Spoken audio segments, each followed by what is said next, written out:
Hello everyone. A very good evening to all of you. First, let me confirm if I am clearly visible, audible to you guys, so I can start the session ahead.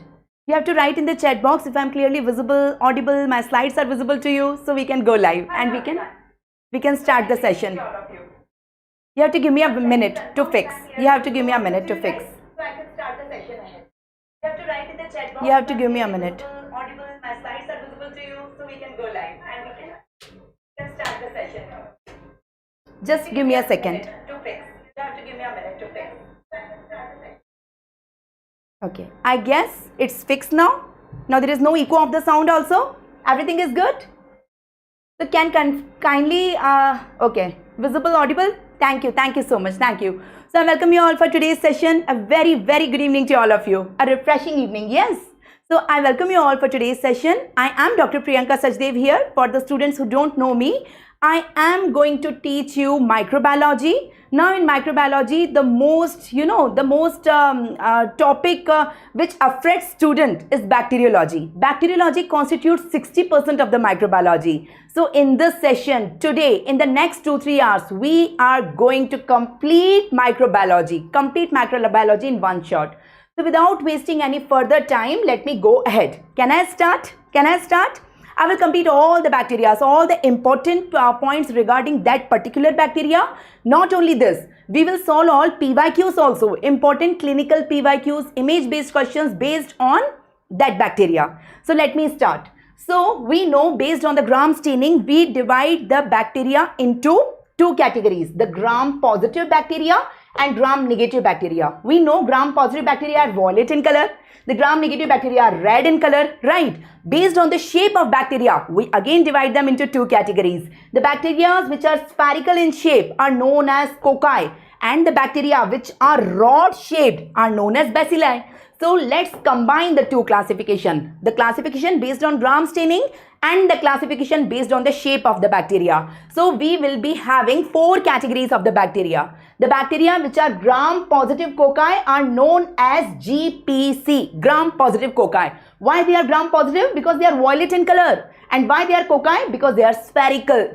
The Gram-negative cocci G and C. Why they are Gram-negative? Because they are red in color on Gram staining. And why they are cocci? Because they are spherical. You got it? The third category is the Gram-positive bacilli. Why they are Gram-positive? Because again they are violet in color, but they are rod-shaped. That's why they are bacilli. And the last category is G and B, Gram-negative bacilli. You can see again they are red in color, but they are rod-shaped. Now first thing is the classification you have to see. Now in Gram-positive cocci we have only 2 bacteria, the Staphylococcus and Streptococcus, right? Now it can be useful for university exam also, competitive exam also. Basically I am going to cover complete bacteriology in 3 hours, right? So if you are connected with me for the next 3 hours, you will master in bacteriology and you can solve any MCQ, you can write any theory question also based on any bacteria. So we will be covering all these bacteria written in front of you, right? One by one. Okay. So Gram-positive cocci are only 2, the Staphylococcus and Streptococcus, right? Gram-negative cocci are again 2, the Neisseria and Morphological. You can learn like mnemonics. It is SS, it is NM, right? Gram-positive bacilli are 5 in number. How many are they? They are 5. The mnemonic is A, B, C, D, L. A stands for actinomycetes, B stands for Bacillus, C stands for Clostridium, D for Diphtheria, and L for Listeria, right? So write down A, B, C, D, and L, these 5. Now remaining all bacteria, apart from this SS, apart from this NM, apart from this A, B, C, D, L, whatever bacteria left in this world, they fall in the 4th category. So I don't advise you to learn the bacteria under this category because it contains everything. Now all the left out bacteria will be falling in this category, the biggest category, the Gram-negative bacilli. So we will be covering the bacteria in this sequence only. You got my point? In this sequence only we will be covering the bacteria. So we will start with Gram-positive cocci. I will be starting with Staphylococcus, then Streptococcus. We will move on Gram-negative cocci. Then I will cover these 5 bacteria, that is Gram-negative, Gram-positive bacilli. In the end, we will come on Gram-negative bacilli. Till here, from here, I am going to cover everything. Are you people with me? Are you people with me? Can we start?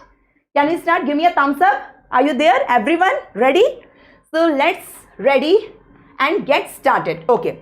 Before starting all these bacteria one by one, okay, let me tell you something. For all the bacteria, you have to tell three things. You have to tell three things. The morphology of the bacteria. Whether the bacteria capsulated, yes or no.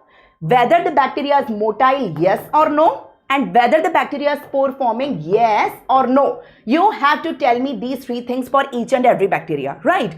Now, it's very difficult to learn for each and every bacteria the three things. Just for Staphylococcus, all three things are negative. Neither it is capsulated, nor it is spore forming, nor it is motile. The same is true for Streptococcus. For Neisseria meningitis, the capsule is positive, but other two are negative. So you will say, ma'am, it's very difficult for us to learn the three things for all bacteria. Don't worry. So I am going to give you three mnemonics before starting each individual bacteria. One mnemonic is for capsules.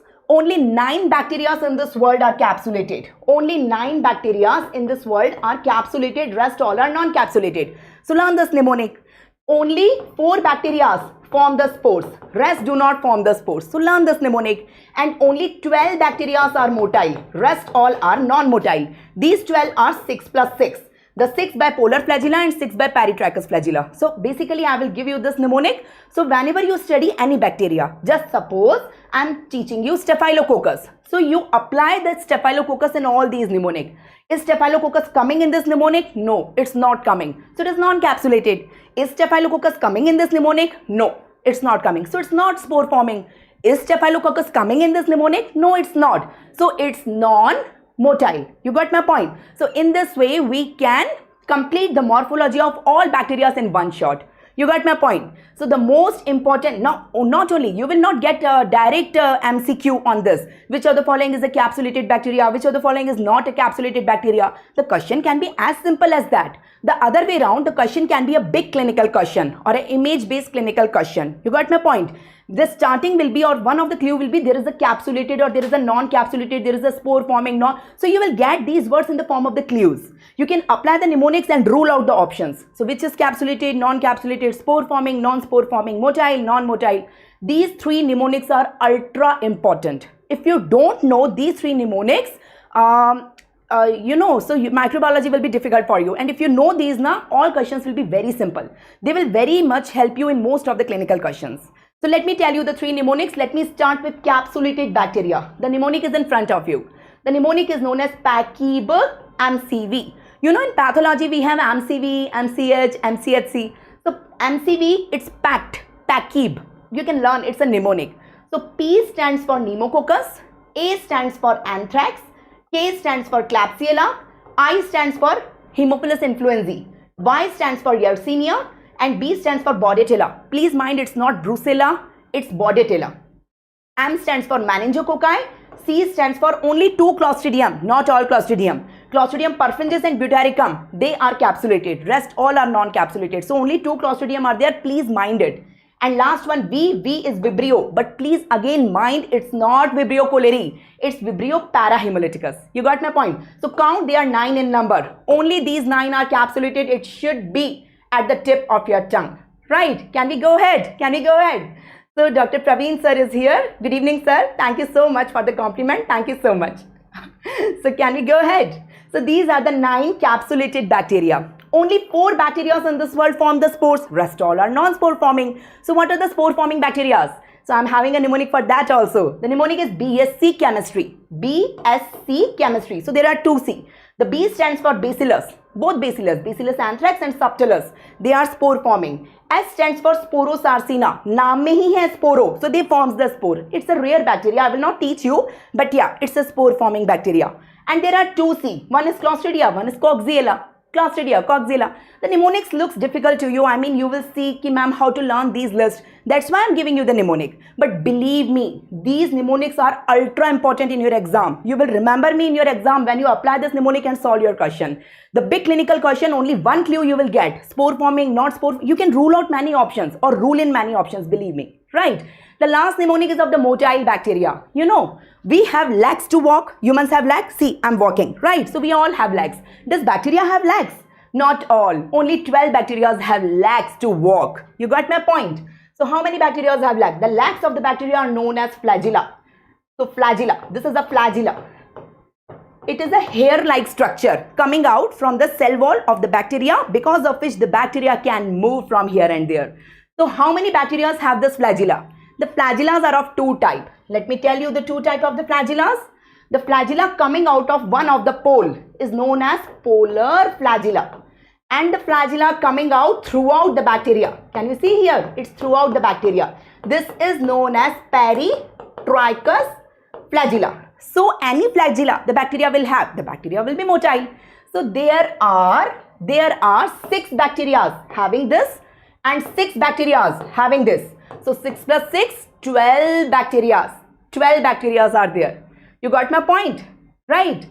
So I will give you 2 mnemonics now to learn the 6 bacteria having polar flagella and 6 bacteria having peritrichous flagella. So let me show you. These are the 6 bacteria having peritrichous flagella. What is the mnemonic? It's cute, baby, sleep. S-L-E-P. It's not double E, only one E. S-L-E-P. So C stands for Clostridia. All Clostridia are motile except 2. What are the exceptions? Clostridium perfringens and tetani type 6. Not all tetani. B. Baby ka B stands for Bacillus. All Bacillus except the main one, Bacillus anthracis. S for Salmonella, L for Listeria, E for E. coli, P for Proteus. In the same way, we are having a mnemonic for polar flagella also. The bacteria with polar flagella, the mnemonic is very protective solution HCl. You know, hydrochloric acid. So V for Vibrio, P for Pseudomonas, S for Spirochetes, HCl, H. pylori, Campylobacter, Legionella. So I know it is difficult, but whenever I will show you this list again and again in all the bacteria, it will become busy for you. Let's start individual bacteria. Are you people ready? Can I start it? Are you with me? So give me a thumbs up. Can we start? Okay. So let me start with gram-positive cocci. So I will cover from here till here all bacteria one by one in a fast manner. It's a rapid revision. So let's start gram-positive cocci. Can we start? So there are only 2 gram-positive cocci, Staphylococcus and Streptococcus. There are only 2 gram-positive cocci, Staphylococcus and Streptococcus. How to differentiate them? Both are gram-positive, both are cocci. Cocci means they are spherical. Can you see? This is also spherical and this is also spherical. You can see the arrangement is different. The shape is same. This is also spherical, this is also spherical. But here it is arranged in clusters. The clusters of a grape-like clusters. It is Staphylococcus arranged in grape-like clusters. Right? And this one arranged in chains. Can you see? Arranged in chains. It is Streptococcus. So the first way to differentiate the 2 gram-positive cocci is their arrangement. Based on their arrangement, you can differentiate. You got it? Kindly everyone interact. If you have any doubt, you can write down in the chat box. Right? So you got it? The second way to differentiate them is the catalase test. We can perform a catalase test. The Staphylococcus are catalase positive and the Streptococcus are catalase negative. What do you mean by catalase test? What is this test about? What do you mean by catalase test? Let me tell you for the students who don't know. So in catalase test, what do? We take a slide. Now this is a slide. I will perform 2 tests. Now I am having 2 specimens with me. Just suppose. One specimen of Staphylococcus and one specimen of Streptococcus. Right? Both are gram-positive cocci. So what I want to do? I want to perform the catalase test. So what we are doing? We are taking 1 drop of H2O2 here on the slide, hydrogen peroxide. And we are taking our specimen. We are mixing our specimen here and here. So here also I have mixed Staphylococcus. Here I have mixed Streptococcus. 1 drop of the suspension of the bacterial specimen. So what if the bacteria have catalase enzyme? Catalase is an enzyme present inside the bacteria. Just suppose this bacteria have catalase enzyme. So catalase will split H2O2 into H2O plus oxygen. So oxygen will come in the form of the bubbles when we stir H2O2 with the bacterial suspension. But this bacteria don't have catalase. So H2O2 is not split. H2O2 will remain as H2O2 only. And here we can't see any bubbles. So this is catalase positive. This is catalase negative. The catalase positive bacteria is Staphylococcus. And the catalase negative bacteria is Streptococcus. Right? So this is how we can differentiate. Let's start Staphylococcus. Can I start? Can I start? Okay, the PDF will be provided to you after the session. Don't worry, it will be there on the Cerebellum Telegram group. You please all join the Cerebellum Telegram group. There, the PDF of this session will be provided to you after the session. Right, the exact PDF will be provided. So don't waste your time in writing. Just understand the things and try to learn it during the class only. Can I proceed? So let's start Staphylococcus. Let's start Staphylococcus. Now let's classify Staphylococcus. The first classification. How we classify Staphylococcus? Based on coagulase test. We perform coagulase test. The Staphylococcus which is coagulase positive, it is known as Staph aureus. Only one Staphylococcus is coagulase positive. It's Staphylococcus aureus, the main Staphylococcus. All other Staphylococcus are coagulase negative. You can see here the coagulum is formed, here no coagulum is formed. So remaining all are coagulase negative. So these are known as coagulase, CO, coagulase negative Staphylococcus, that is cones. So here we are having many other Staphylococcus, they all are coagulase negative. You got my point? So only one is coagulase positive, that is known as Staph aureus. Remaining all are coagulase negative. Now for coagulase negative, how to divide them further? Here we are having only one bacteria, but here I am saying two important bacteria are there in the cones. How to divide them? So the next test we perform is the novobiocin. Novobiocin is an antibiotic. We will see whether from the cones, we are applying this novobiocin sensitivity on the cones, and we will see whether they are sensitive or whether they are resistant. So the novobiocin sensitive is Staphylococcus epidermidis, and novobiocin resistant is Staphylococcus saprophyticus. So total 3 Staphylococcus are important in our syllabus. The one is Staph aureus, which is coagulase positive, and remaining these two are coagulase negative. Now these two are known as cones, right? How to differentiate between them? Based on novobiocin sensitivity. So what did we learn? We learned this. This is the classification. Okay. This is the classification of Staphylococcus. So first, if you find any gram-positive cocci in any specimen, the first thing you have to do is the catalase test. You have to do the catalase test. Based on catalase, first decide it is Staphylococcus or is it Streptococcus. Decide that. Just suppose it is Staphylococcus. It is catalase positive, so it is Staphylococcus. Catalase negative is Streptococcus, I told you. So catalase differentiate between Staphylococcus and Streptococcus. Now if it is Staphylococcus, the next test in the row is coagulase test. You have to perform coagulase test, right? Now you have to see whether it is coagulase positive or coagulase negative. If it is coagulase positive, it is Staph aureus. Only one Staphylococcus is coagulase positive, that is Staph aureus. Remaining all are coagulase negative. They are known as cones.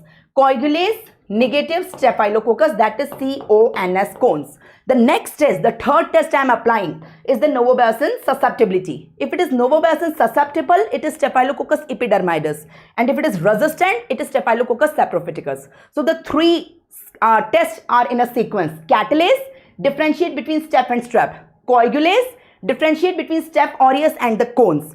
And novobiocin, differentiate between Staph epidermidis and Staph saprophyticus. You got my point? So let me ask you a few questions. Can you tell me catalase negative organism and catalase positive? Let me ask all questions. Catalase positive. Can you tell me among the catalase positive, who is catalase positive as well as coagulase positive? Right? And who is catalase positive but coagulase negative but novobiocin sensitive? And who is catalase positive but coagulase negative but novobiocin resistant? So actually I had given you clinical clues. You will get big clinical questions, and these things will be written in the clinical questions along with the other symptoms and clues given to you. So these are your clinical clues given to you in the clinical questions. So can you please tell me the answers? Yes, you people are right. Very good, very good. So yes. So catalase negative is Streptococcus. Very good. And catalase positive, these all will be Staphylococcus. But which Staphylococcus you have to tell me? These all are catalase positive. So they have to be Staphylococcus. They all are, I am talking about gram-positive cocci. GPC I am talking about.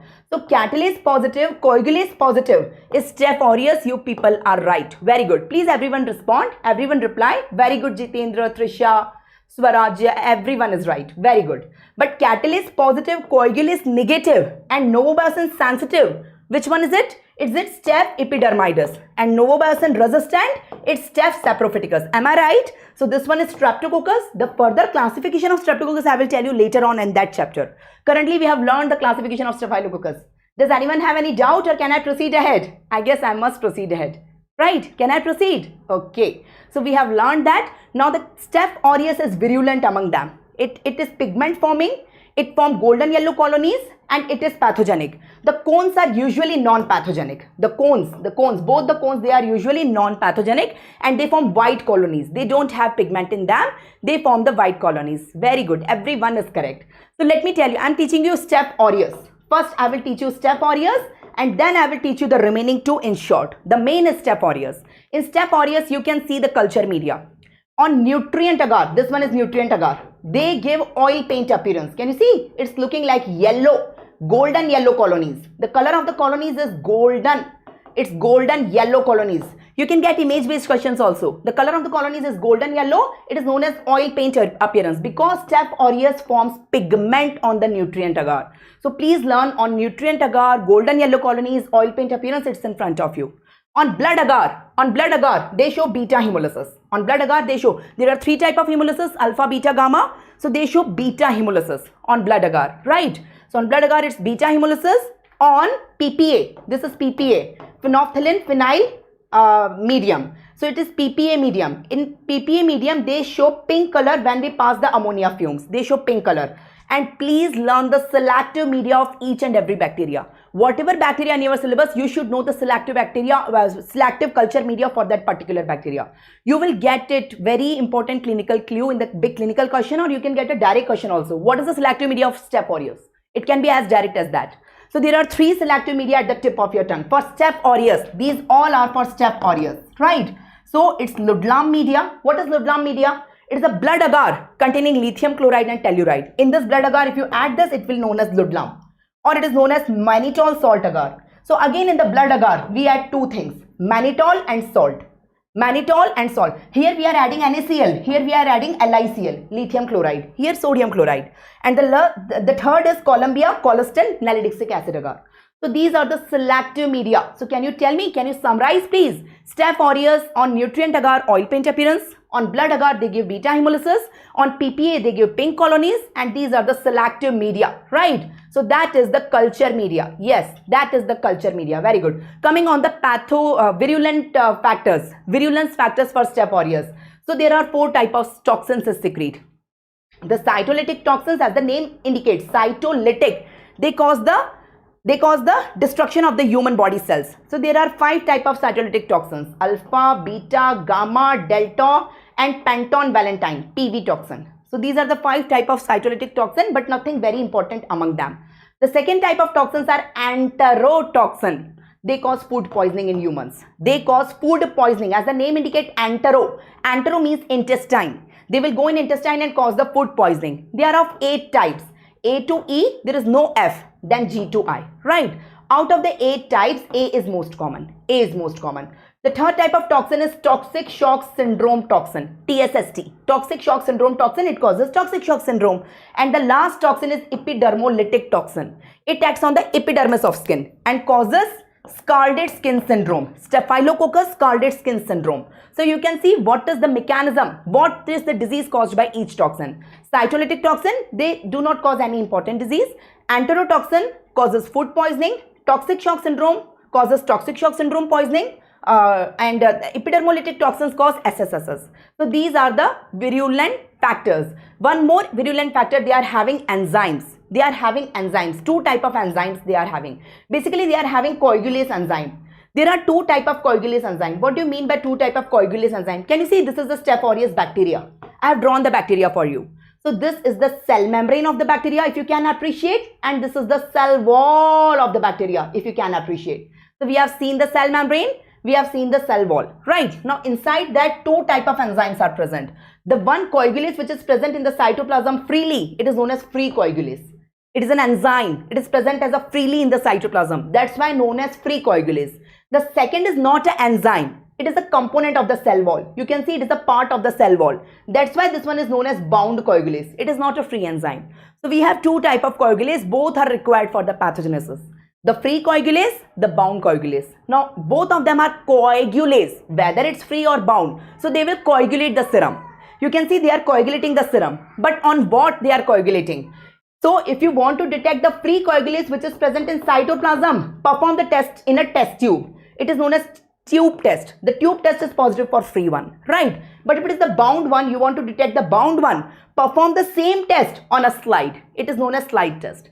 So both of them are coagulase positive, right? Coagulase test. But you are performing coagulase test in a test tube or on a slide. That matters. If you are performing on a test tube, the free one will be detected. And if you are performing on a slide, the bound one will be detected.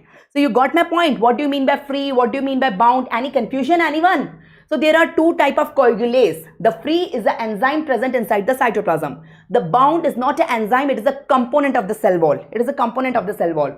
Both are coagulase. Coagulase. What do you mean by coagulase? This is the meaning of coagulase. Basically, they convert fibrinogen to fibrin. You know this cascade. Both of them convert fibrinogen to fibrin. Whether it is free coagulase or whether it is bound coagulase. So basically, fibrinogen converted to fibrin, so clot is formed. So both of them are forming the clot. Whether in the test tube or in the slide. Only the method is different, but the clot is formed in both of them. Do you have any confusion? Can we go ahead? Coming on the diseases caused by Staph aureus. The diseases, it causes three types of diseases. The cutaneous diseases, deep infections and toxin mediated. In the cutaneous, it will form pus everywhere on the skin. It can cause cellulitis, you can see. It can cause abscess, you can see. It can cause furuncles. You know what is furuncle? The pus collection in the hair follicle. Furuncles can be there. Folliculitis can be there. So furuncles, so all this cutaneous infection, the pus containing infection will be there. It is the most common cause of pus forming infections in the skin, the Staph aureus. In the deep infection, it can affect any organ in human body from head to toe. So it can affect any organ, right? It can cause osteomyelitis, you know, it can affect any organ. But in the toxin mediated, I told you, na. So food poisoning, toxic shock syndrome and scalded skin syndrome. Can you name the toxin which is causing this disease?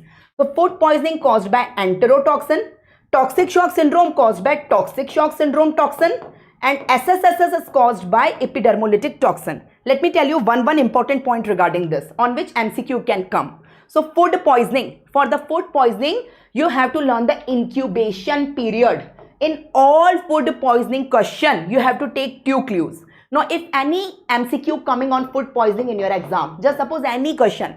In the question, the patient have diarrhea and vomiting, either diarrhea or vomiting or both after eating something. It is known as food poisoning. You have to take two clues from the question. Number one is incubation period. By incubation period, I mean after how many hours of eating the food the person have the symptoms. Number one clue. Number two clue, what is the food item the person have taken? Is it a dairy product? Is it meat? Is it green salad? Is it what? So different bacteria causes food poisoning. They reside in different food. So food will give you the clue. The incubation period, exact hours, how many hours. Different bacteria have different incubation period. That will give you a clue. Number two.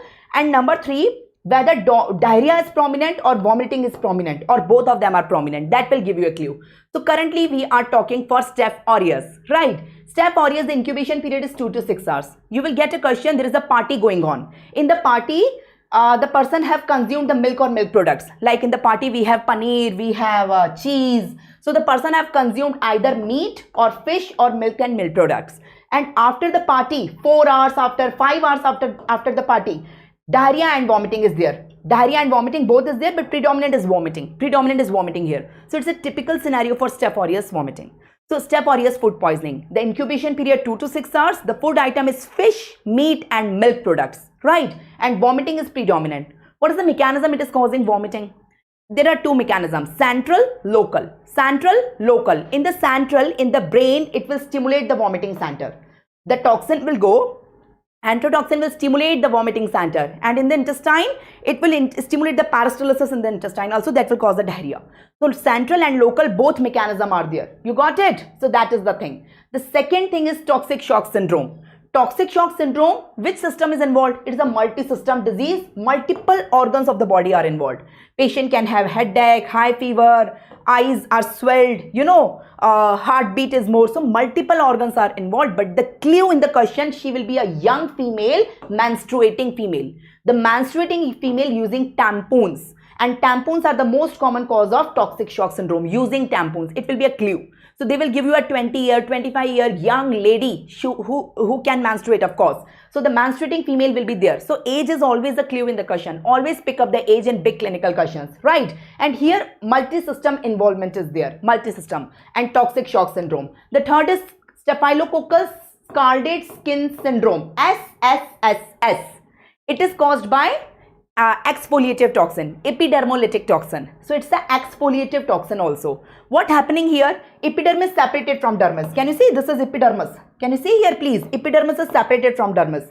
Epidermis is separated from dermis. It is known as Nicolsi sign. Nicolsi sign. You can get an image-based question also, right? So we are done with the pathogenesis. The step aureus is done. Step aureus के toxins, उसके enzymes, उसकी diseases.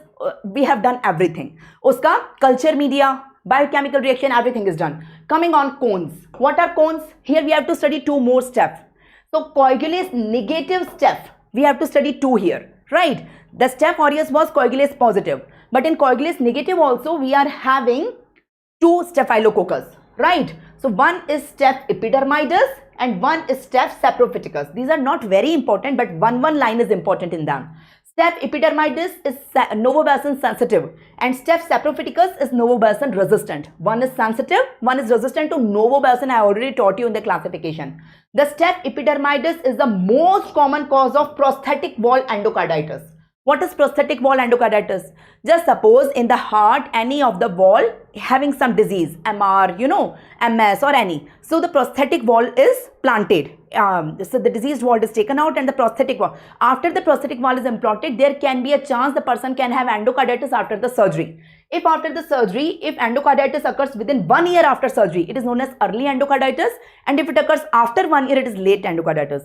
So, step epidermidis is the most common cause of early prosthetic wall endocarditis. Please learn, it's the most common cause, right? And step saprophyticus cause UTI in sexually acting females. That's it. So, let's solve some. We are done with Staphylococcus chapter number 1. I want thumbs up from everyone. Are you people there? Can we go ahead? Can we go ahead? So, can you help me in solving some previous year questions based on step? So, we will come on chapter number 2, Streptococcus.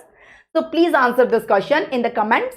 The first question is in front of you. Can you tell me the answer fast? I want to see who is first and who is accurate. So, mannitol salt agar is used for isolation for which bacteria? So, basically I am asking, mannitol salt agar is the selective media.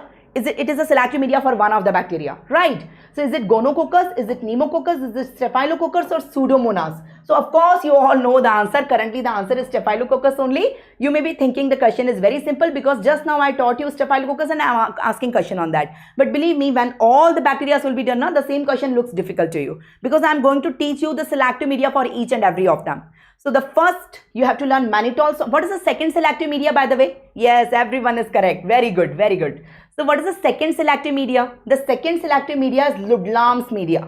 Ludlam's media containing lithium chloride. Right, and first is mannitol salt agar. You have to learn these two selective media. So yes, Ludlam's media, mannitol salt agar and Columbia cholesterol nalidic 6 salt agar. These are the three selective media for Staphylococcus. So correct answer is Staphylococcus. Next question in front of you. Can you please tell me the answer? Oil paint appearance on nutrient agar is formed by which bacteria? Shown by which bacteria? Oil paint appearance. The oil paint appearance is due to golden yellow colony formation. The golden yellow colony is due to the pigment. Is it Streptococcus pyogenes? Is it Staphylococcus aureus, Bordetella or H. influenza? I guess the question is super duper simple. Yes, Pratik, you are first to answer and I guess everyone else is also right now. So the correct answer is of course Staph aureus. Oil paint appearance, please learn. It's a repeatedly asked MCQ. Yes, the answer is Staph aureus. Oil paint appearance on nutrient agar. Please learn that. It's Staph aureus. So yes, you can see the golden yellow pigment. The golden yellow pigment is giving the oil paint appearance. Right? Yes. Coming on the next question. Catalase positive novobacin resistant bacteria. Please apply your brains now. Don't rush. First tell me one of the catalase positive organism. Catalase positive. All the options are Staphylococcus. So all of them are catalase positive. So based on catalase positive, I cannot come on the conclusion. So I will come on the conclusion based on novobacin resistant.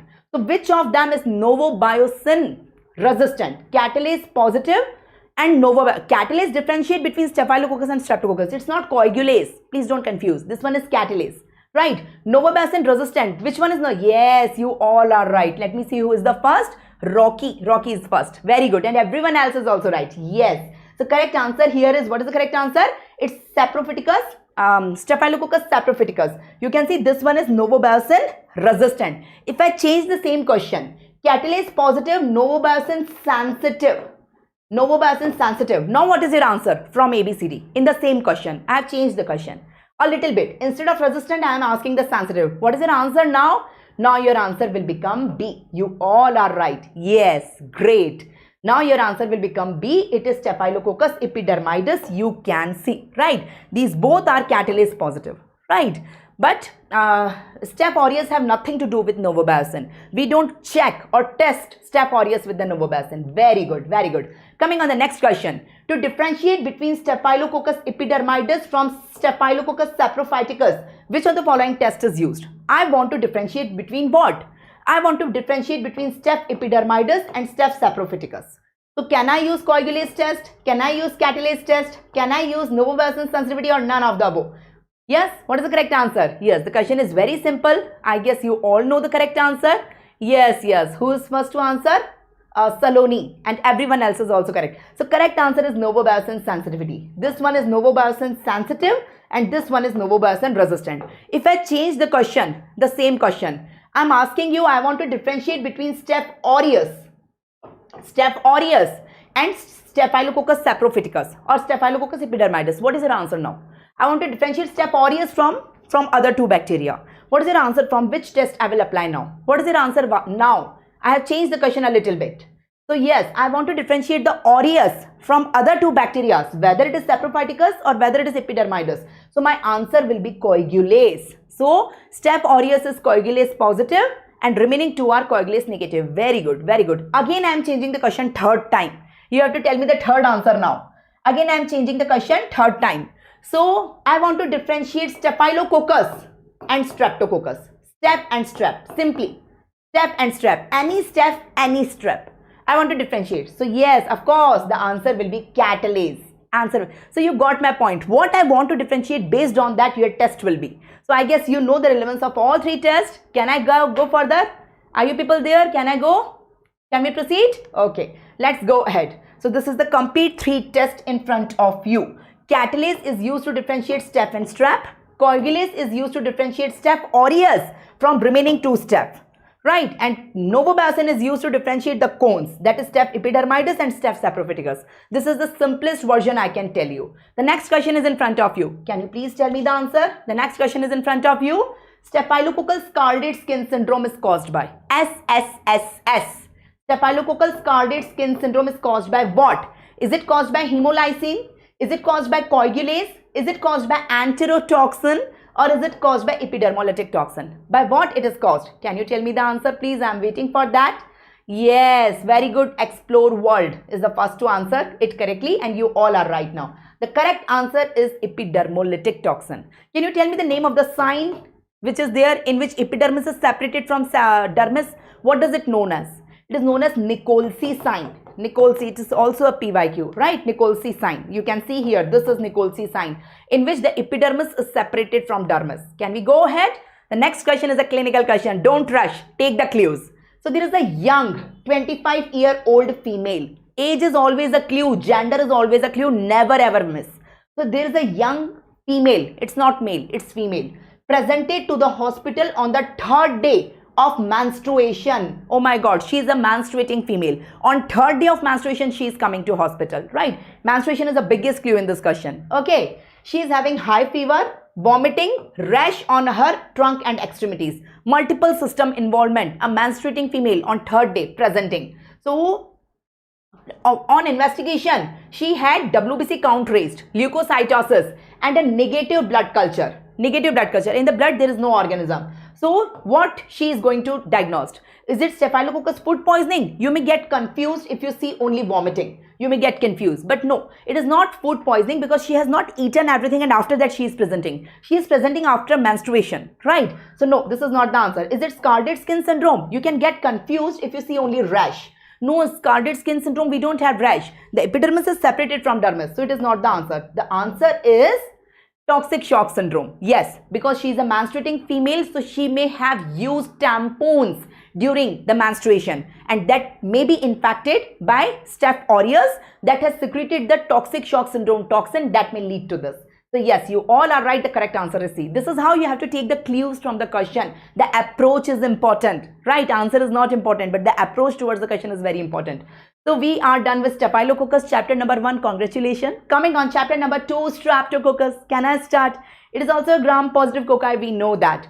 So let's classify. We have already seen the classification of Staphylococcus. But now we will do the classification of Streptococcus. Are you people ready? It is difficult to classify, but I will try my best so that you can understand. I will try my best. So coming on Streptococcus, how to classify Streptococcus? It's in front of you. So the first thing, you take a blood agar.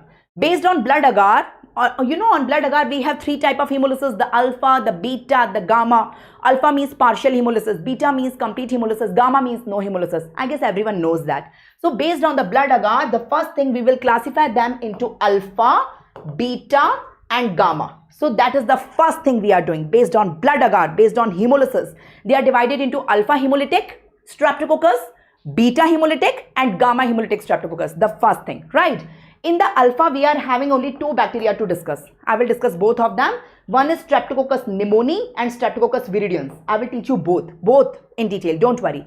In the gamma, I will teach you only one bacteria, Enterococcus. I will teach you that also. But the biggest category is the beta. The biggest is the beta. We are having many bacteria there, right? So let's continue the beta classification. Alpha is no more divided further. Gamma is no more divided further. But we will continue the classification of beta. Can we classify further? Now what is the next step? Now the next step, see, this is the bacteria. Can you see the bacteria here? This is Streptococcus bacteria. This bacteria is Streptococcus, right? Now in the cell wall, can you see the cell wall of the bacteria? In the cell wall of the bacteria, we have a carbohydrate. The name of this carbohydrate is group C carbohydrate. C carbohydrate. And in the cell wall of the bacteria, we have 3 types of proteins, M, T, R. So M is important, protein M. T and R here is not important for classification. So in the cell wall, we have a carbohydrate, we have a protein. In the cell wall, you can see this layer is carbohydrate, right? And this layer, the green one, is the protein, right? So based on the carbohydrate layer, there are 20 types of bacteria, the beta one. Based on the group C carbohydrate, there are of 20 types. So what is their name? So it is known as A, B, C, D, A se leke V tak. Count it. A, B, C, D, E, F, G, H. There is no I, there is no J. Then K, L, M, N, O, P, Q, R, S, T, U, V. Till V we are having. Count, they are 20 in number. You can count if you wish. There is no I, there is no J. That's it. So A to V we are having basically. So that is their name. So group A, beta hemolytic. Group B, beta hemolytic. Group C, beta hemolytic. The most important is group A. The hero here is the group A. Group A is the hero. The name of that group A is Streptococcus pyogenes. The group A. That is further divided based on the protein M. In the cell wall. In the cell wall, there are 2 things I told you now. One is group C carbohydrate, one is protein M. So based on protein M, they are divided into 100 types. What is their name? 1, 2, 3, 4, 5 till 100. So that is the naming. Now this classification is done by a scientist known as Lancefield. That's why known as Lancefield classification. And this one is done by the Griffith. So how you will learn? You will say, ma'am, I will forget how to learn. Which classification is what? So I'm having a mnemonic for you. Good morning, Lucknow city. Good morning, Lucknow city. Good morning, Lucknow city. What does it mean? What does it mean? G for Griffith, L for Lancefield. Griffith has done the classification based on M protein. And Lancefield have done the classification based on C carbohydrate. Now you will never forget. So which scientists have done which classification, you have to learn, like good morning Lucknow city. Right? You got it? So now you will never forget. So can we continue? Can you help me in writing the classification once? We are done with the classification of the Streptococcus. How to classify Streptococcus? Who will tell me? The first step, based on blood agar, we divide them into 3 categories. The alpha hemolytic, the beta hemolytic and gamma hemolytic. In alpha, we don't have any further classification. There are 2 bacteria we will discuss. Streptococcus pneumoniae, Streptococcus viridans. I will teach you both, but later on. Right, first we will continue beta. And in the gamma, there is only one bacteria I will discuss, Enterococcus. Again, I will teach you this later on. First, we will continue beta. We further divide beta into how many types? So we divide beta into 20 categories. Who has done this classification? This classification is based on group C carbohydrate. And who has done this classification? Lancefield. Lancefield. What is the name of 20 categories? The name is A to V. Except IJ, we know that it's A to V. What is the name of group A? What is the name of group A? The name of group A is Streptococcus pyogenes. Streptococcus pyogenes. We further classify them into 100 types.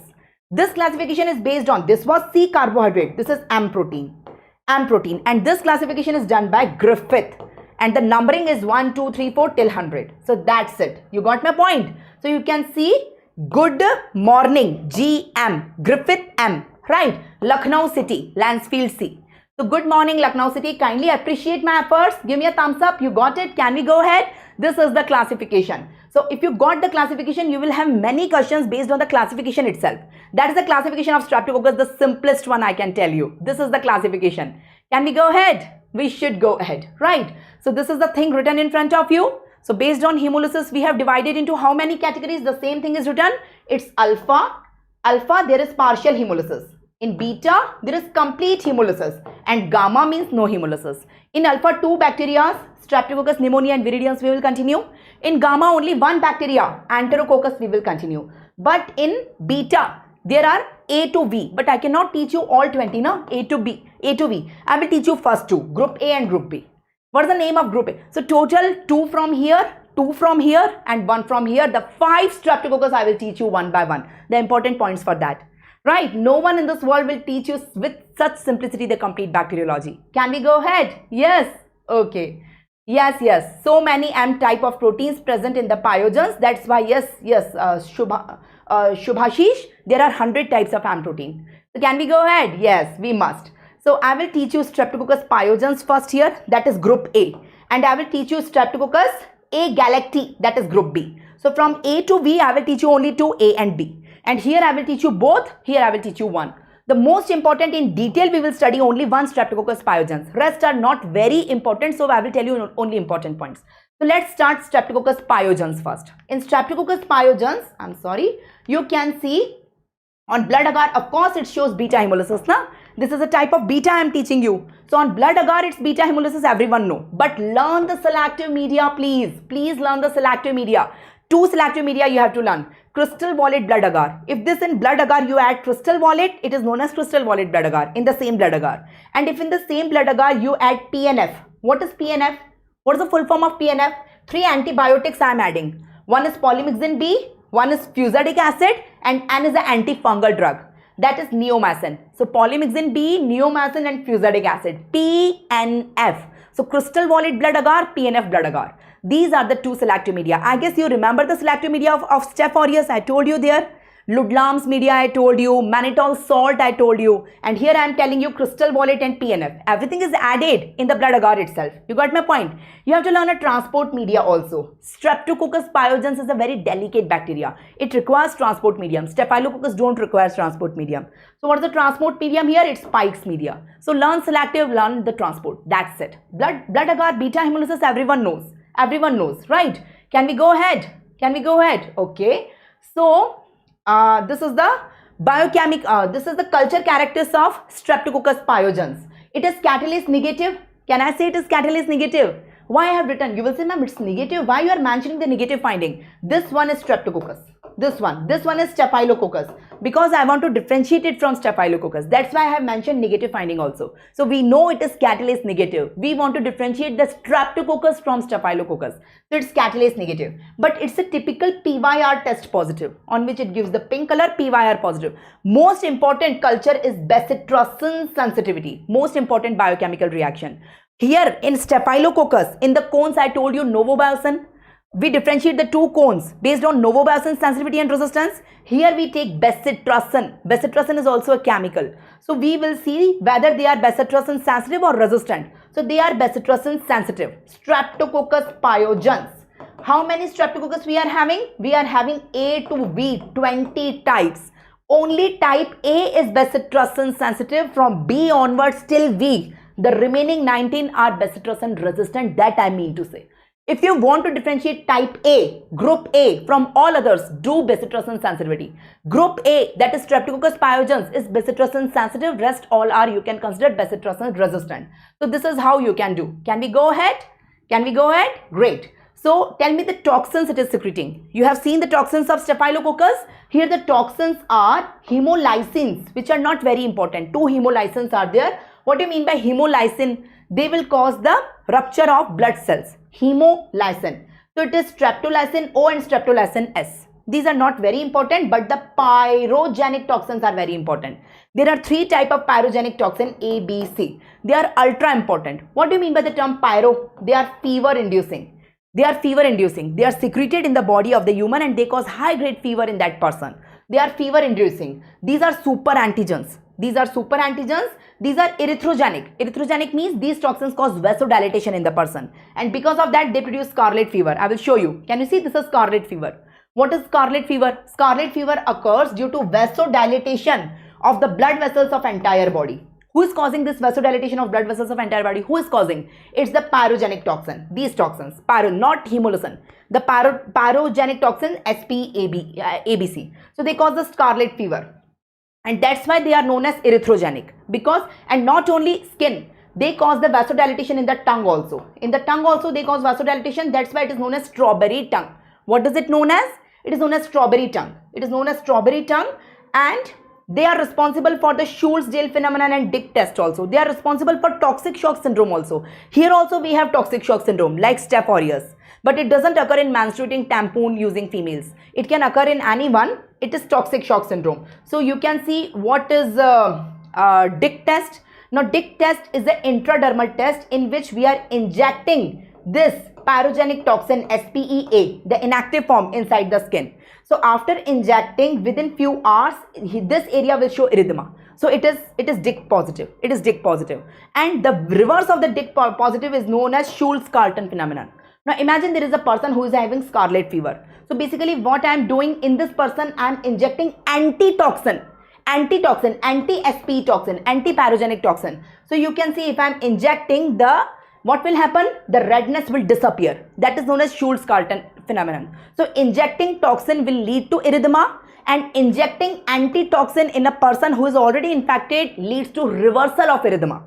So inducing erythema is Dick test, and causing reversal of erythema in a scarlet fever patient is known as Schultz-Carlton phenomenon. Right? Here we inject the toxin. Here we inject the antitoxin. I hope you got it. Give me a thumbs up if you got it. Right? So these are the features of the SPE toxin or pyrogenic toxin. It is a super antigen, erythrogenic, scarlet fever, Dick test, Schultz-Diel phenomenon. It is causing toxic shock syndrome. It is causing strawberry tongue. These are all due to pyrogenic toxins, that is SPE, produced by Streptococcus pyogenes. So that is about the toxins. Coming on the pathogenesis. What all diseases it causes? What all diseases it causes? Yes, what all diseases it causes? So it causes suppurative diseases and non-suppurative diseases. In the suppurative diseases, it causes respiratory, skin and others. In the non-suppurative diseases, it causes 2 diseases. I will teach you both.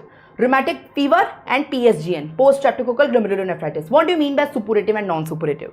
So in suppurative diseases, pus will be formed. In the respiratory diseases, you can see there is tonsillitis. There is respiratory involvement, there is pharyngitis, there is tonsillitis. You can see inside the tonsils, multiple petechiae are there in the throat. You can see pus in the tonsil. Can you appreciate? So in the respiratory, they are causing pharyngitis and tonsillitis, having pus and petechiae in the throat. In the skin infection, what does they cause in the skin infection? They cause 2 main skin infection, that is impetigo and erysipelas. What is impetigo? In the impetigo, you can see multiple pus-filled vacuoles are formed. They look like honeycombing. This is typical honeycomb appearance which is seen in impetigo. And in erysipelas, the lymphatics, there is pus in the lymphatics. Can you see? The lymphatics get inflamed. The lymphatics get the pus and they get inflamed. The lymphatics. So it looks like the skin of an orange fruit. Have you seen orange fruit? It looks like the skin of an orange fruit. It is known as pedio orange. So impetigo is honeycombing, and erysipelas is pedio orange. It is looking like honeycombing, and this one is looking like pedio orange. It is the pus filled, multiple vesicles are there, and here the lymphatics are inflamed. In erysipelas, the lymphatics got inflamed and leading to pedio orange. So these are the 2 skin infection I told you. In the respiratory infection, it simply causes pharyngitis. In the pharyngitis, there can be pus, there can be petechiae, there can be sore throat, pain in the tonsils. So that is respiratory infection. In the skin infection, there are many, but the important are 2. What are the 2 important? It's impetigo and erysipelas. In the impetigo, what does it do? Multiple pus-filled vacuoles are there. Pus-filled vacuoles are there that looks like honeycombing. In Erysipelas, the lymphatics are involved. That is looking like pea dew orange. What about others? In the others, it's scarlet fever. I told you, no, scarlet fever. Vasodilatation of the blood vessels of complete body. Caused by what? Caused by pyrogenic toxins. The pyrogenic toxins, that is SP. That is scarlet fever. You got my point? So that is scarlet fever. These are the three suppurative infections. Coming on non-suppurative sequel. What do you mean by non-suppurative? Both of them, the bacteria will not cause. Pus will not form. But the antibody against the bacteria will cause it. Let me tell you, it's very important. The non-suppurative complication or the clinical features caused by Streptococcus pyogenes. There are two. The first is the rheumatic fever. What do you mean by rheumatic fever? Do you know what is rheumatic fever? Okay, let me tell you. Can you see here is a child? This is a child. This is a child, right? In this child, because it is more common in childs, that's why I am saying. This child is having pharyngitis or tonsillitis by this bacteria. Which bacteria? Streptococcus pyogenes. That is group A, beta streptolytic bacteria. That is Streptococcus pyogenes, what I am teaching you right now. You say, ma'am, it's okay. Just now you taught us that it can cause respiratory infection. It can cause sore throat, pateki, pus formation in the tonsil, in the pharynx. So this child is having that. It's okay. So, okay. There is no problem in that. But the body is forming antibodies against the bacteria. These antibodies will go and bind with the antigens with the bacteria and kill the bacteria. Antigen-antibody complexes will be formed and phagocytosis of the bacteria is no more. You will say, ma'am, then what is the problem? How rheumatic fever is done? Rheumatic fever is not caused by this bacteria. What is the problem? The problem is that the antigen present on this bacteria. This bacteria is having certain antigens on it. No, the epitopes, the antigens, the similar antigens, the similar epitopes are present on 5 human organs. The 5 human organs. What are the 5 human organs? The 2 are vital, brain and heart. One is brain, one is heart. You can say brain, heart, 1, 2, then skin. Just below the skin, it's subcutaneous tissue. And below that, we have joints. So, brain, heart, skin, subcutaneous tissue and joints. So, the antibodies actually formed against the bacteria, the antigens on the bacteria. So these antibodies will get confused. These antibodies will think this is also bacteria because they also have the similar antigen as that of bacteria. No? This is known as molecular mimicry. This mechanism is known as molecular mimicry. It is a type of autoimmunity, you can say. So these antibodies which are actually formed against the bacteria, these antibodies will go and cross-react here with the 5 organs and cause the disease in the 5 organs. So you tell me who is causing the disease in the 5 organs? Is it bacteria who is going and causing the disease? No. It's not the bacteria who is going and causing the disease in the 5 organ. No, it's the antibody against the bacteria who is doing cross reaction. The mechanism is known as molecular mimicry. Who is doing the mimicry? The bacteria is doing mimicry with the antigens of the five human organs. You know the 5 human organs. So what are the 5 diseases? What are the 5 diseases? In the heart, it's rheumatic heart disease in the heart. In the brain, it's syndrome scoria. In the brain, it's syndrome scoria. In the skin, it's erythema marginatum. In the subcutaneous tissue, it's subcutaneous nodules. And in the joints, it's polyarthritis. The 5 diseases together is known as rheumatic fever. So you tell me rheumatic fever is a disease which is caused by this bacteria, yes or no? You will say, ma'am, yes, it is a sequel of this bacteria. But bacteria directly is not going and causing the damage to the 5 organs, right? That's why I told you, it's a non-suppurative sequel of this bacteria. It's a non-suppurative sequel of this bacteria. It's acute rheumatic fever. It's a multi-system disorder, right? In which the bacteria is not causing it. The antibodies against the bacteria is causing it. It's an autoimmune disorder, you can say. That's why it's non-suppurative. None of these 5 organs will have pus. Pus kahan pe hoga? Where the pus will happen? The pus happen only where there is bacteria. Here there is no bacteria. So that's why it's non-suppurative. There is no pus in the 5 organs. The damage is caused by the antibodies. I'm repeating that. You got my point? Coming on the second complication. The second non-suppurative complication is post-streptococcal glomerulonephritis, also known as acute glomerulonephritis. What do you mean by that? Here also the same story will happen. I will draw the diagram for you. Let me draw a human being, a sketch diagram of a human being. Trying to draw a rough sketch diagram of a human being. These are the tonsils. So same story. This person have tonsillitis or pharyngitis by this bacteria. Which bacteria? What we are studying right now? Right now we are studying group A, beta Streptococcus bacteria, that is Streptococcus pyogenes. So causing pharyngitis or here skin infection can also occur. So I told you it can cause pharyngitis, it can cause skin infection, right? The impetigo, erysipelas. So the story is same. From here, the bacteria will go in the blood vessel. Let me draw the blood vessel. So this is the blood vessel. This is the blood vessel. The bacteria is going, and these are the kidneys. From the blood, it will go to the kidney. So the bacteria will go first in the blood, and from the blood, the bacteria will go in the kidney. In the kidney, where it will go? In the kidney, we have a basement membrane. Can you see? We have a basement membrane, glomerular basement membrane, the filtration barrier. On one side, we have podocyte. On one side, we have endothelium. You got my point? So it will deposit over the podocytes. Can you see? These are the podocytes. You know that, no? So in pathology, you may have studied it. So this bacteria is going and getting deposited over the podocyte. So what will happen? The body will form antibody, the same story. So the body is forming the antibody. Antibody will also go behind the bacteria. Piche jayegi. The antibody will also go behind the bacteria. Wherever the bacteria, the antibody will also go. So antibody will also go to the podocyte and get deposited here. So antigen antibody complexes will be formed on the podocyte. So glomerular basement membrane is destroyed. So glomerular basement membrane is destroyed, patient have glomerulonephritis, and this glomerulonephritis is known as PSGN. Right? So again, this is not caused directly by the bacteria. It is caused by the antibodies to the bacteria. That's why these two are non-suppurative sequel of the bacteria. Give me a thumbs up. You got it? Can we go ahead? So we are done with group A. We are done with group A. I told you, no, there are 20 types. Group A to group V. We are having 20 types, group A to V, but I will teach you only group A and group B. In the beta hemolytic, we are having 20 types, but I cannot teach you all 20. Group A is Streptococcus pyogenes.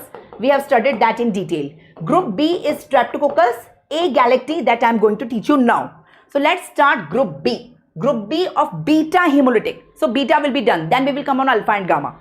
Right. So group B beta hemolytic is Streptococcus agalactiae. Only 3 things you have to learn here. 1, 2, 3. That's it. What are the 3 things? Number 1, it causes meningitis in the neonates. Neonatal meningitis. It causes, whenever in any question you get neonatal meningitis, you should keep this in differential diagnosis. Neonatal meningitis, neonatal sepsis and meningitis. Number 1, it is the most common cause of neonatal meningitis. You know neonatal age, less than 28 days. So whenever there is a newborn and a newborn within 28 days have meningitis, the seizures, the meningitis, this is the most common cause. Number 1. Number 2, in the diagnosis, we are having 2 specific tests. What are the 2 specific tests? Number 1, it is hippurate positive. Number 2, cam positive. Both of them are very unique tests, which were not there in group A. Now, what differentiated from group A? Group A was bacitracin sensitive. This one is bacitracin resistant. I told you from A to V, only group A is bacitracin sensitive. Rest all are bacitracin resistant. And group A was PYR positive. This is PYR negative. So these are the 2 tests which differentiated from group A. And these are the 2 tests which are unique, which are absent in group A and present only here. You got my point? So what are the 2 things? Hippurate. What do you mean by hippurate? So it converts hippurate to glycine. Hippurate is a chemical. It converts hippurate to glycine, so green color convert to purple. Very simple test. Because it is having an enzyme to do so. The name of the enzyme is hippurase enzyme. Hippurase is an enzyme which converts hippurate to glycine. Hippurate is green color, glycine is purple color. So you take the hippurate, you just mix the bacteria. If the bacteria is group B bacteria, it will be having hippurase and it will do the conversion and color change is seen. That is hippurate test positive. What is CAMP? What do you mean by CAMP test? So in the CAMP test, we take a blood agar. It's very simple test. We take a blood agar. On the blood agar, we take Staph aureus, chapter 1. I taught you, no, Staph. It is not Streptococcus. Staphylococcus aureus. You take a streak of Staph aureus like this. Right? And perpendicular to this, you take another streak. Perpendicular to this, you take the streaks of group B, that is Streptococcus agalactiae. Streptococcus agalactiae, you take perpendicular to this. So you will say, ma'am, what we are doing, the perpendicular 2 streaks, why we are saying? You say, Staph aureus, what does it do on the blood agar? It do beta hemolysis. What does this do on the blood agar? It also do beta hemolysis. So both of them, the beta hemolysis start from here. So beta hemolysis occurs both way, right? But can you see the beta hemolysis is more towards this line, towards the Streptococcus as compared to Staphylococcus.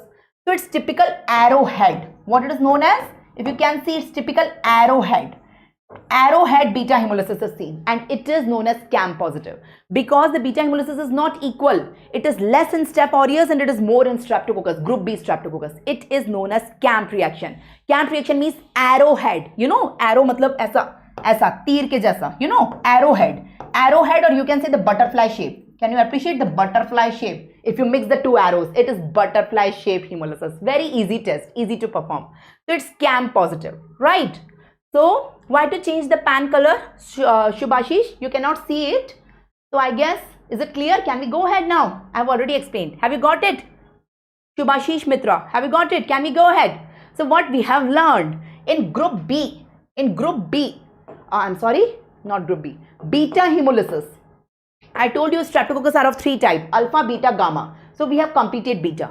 In beta, there are 20 types, A to B. There are 20 types. Out of the 20, I taught you 2. One is group A, one is group B. What is the name of group A? It is Streptococcus pyogenes. What is the name of group B? It's Streptococcus agalactiae. I told you. This one is bacitracin sensitive. This one is bacitracin resistant.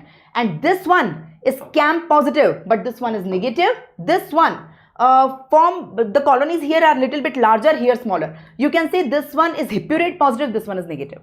So you can differentiate the two. Let's solve some questions on beta hemolytic streptococcal bacteria. I taught you 2 bacteria here. So let's solve some questions on the 2 bacteria, group A and group B. Then we will come on alpha, then we will come on gamma, right? So let's solve some question. I want to see who is the first to answer. Please try to answer. Is the visibility is good to you? Visibility, audibility, can you see my slides? Would you like to answer it, please? Can you please answer it? So C carbohydrate in Streptococcus hemolysis is important for what? For which grouping is it important? Is it Lancefield classification?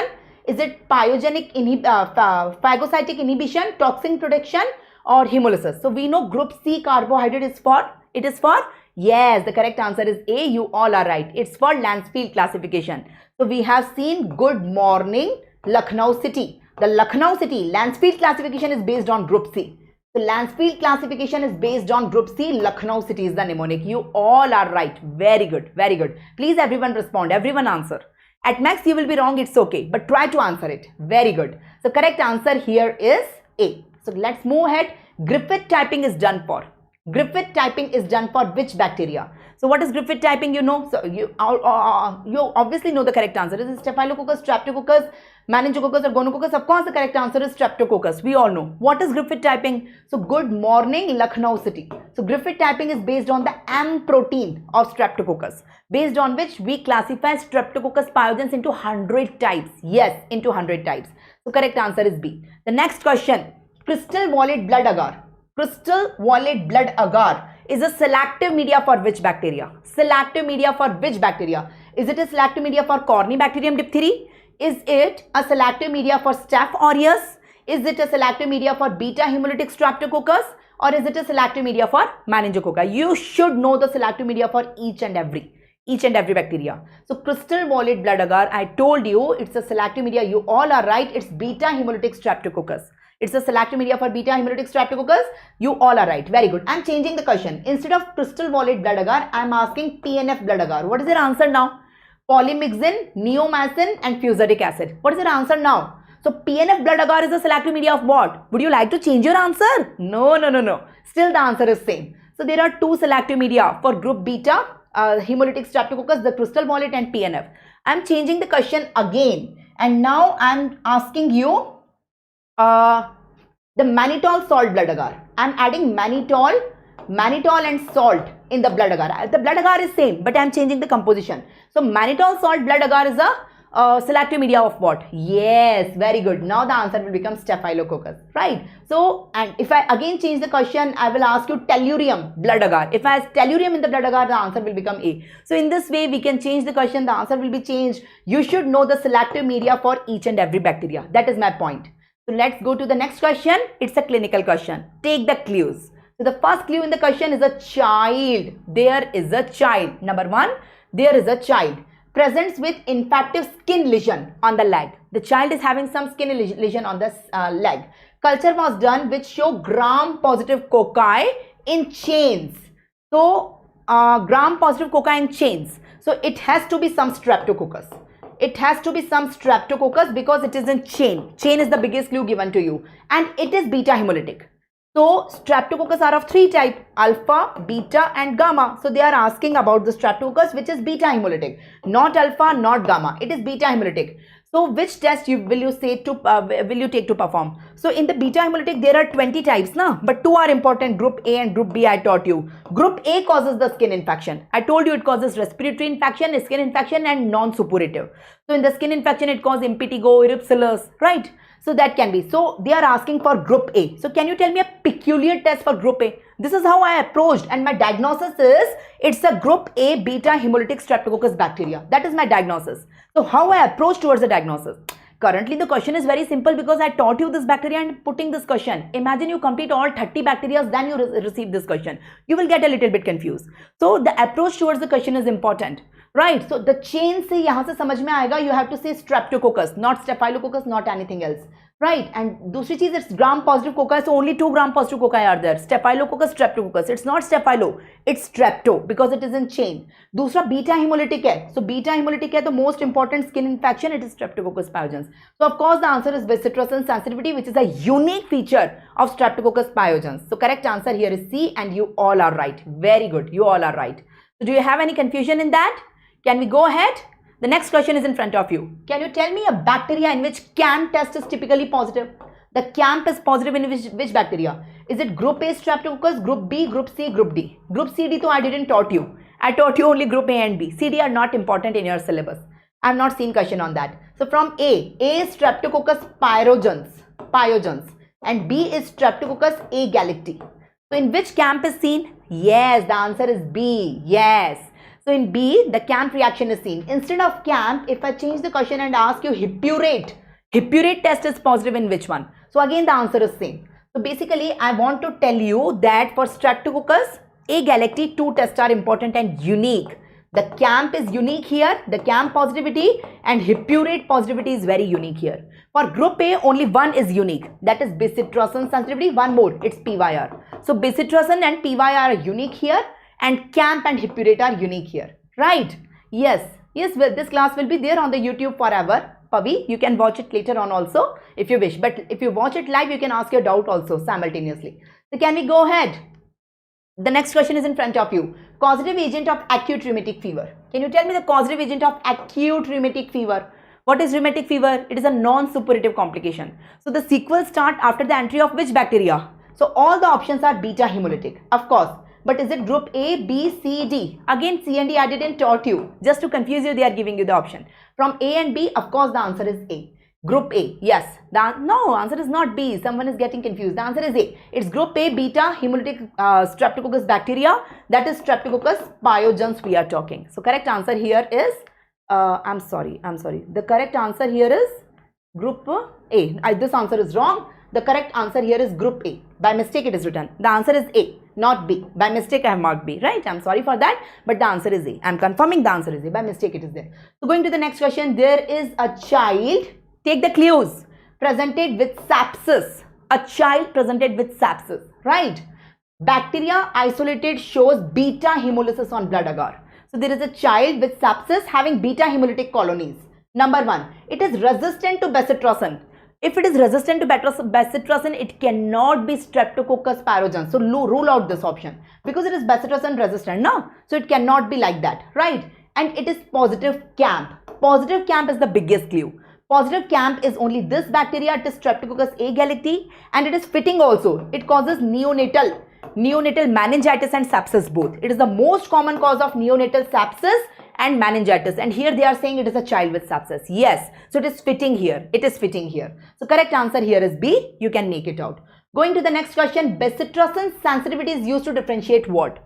I told you only one bacteria is bacitracin sensitive, rest all are negative. So it differentiates what and what?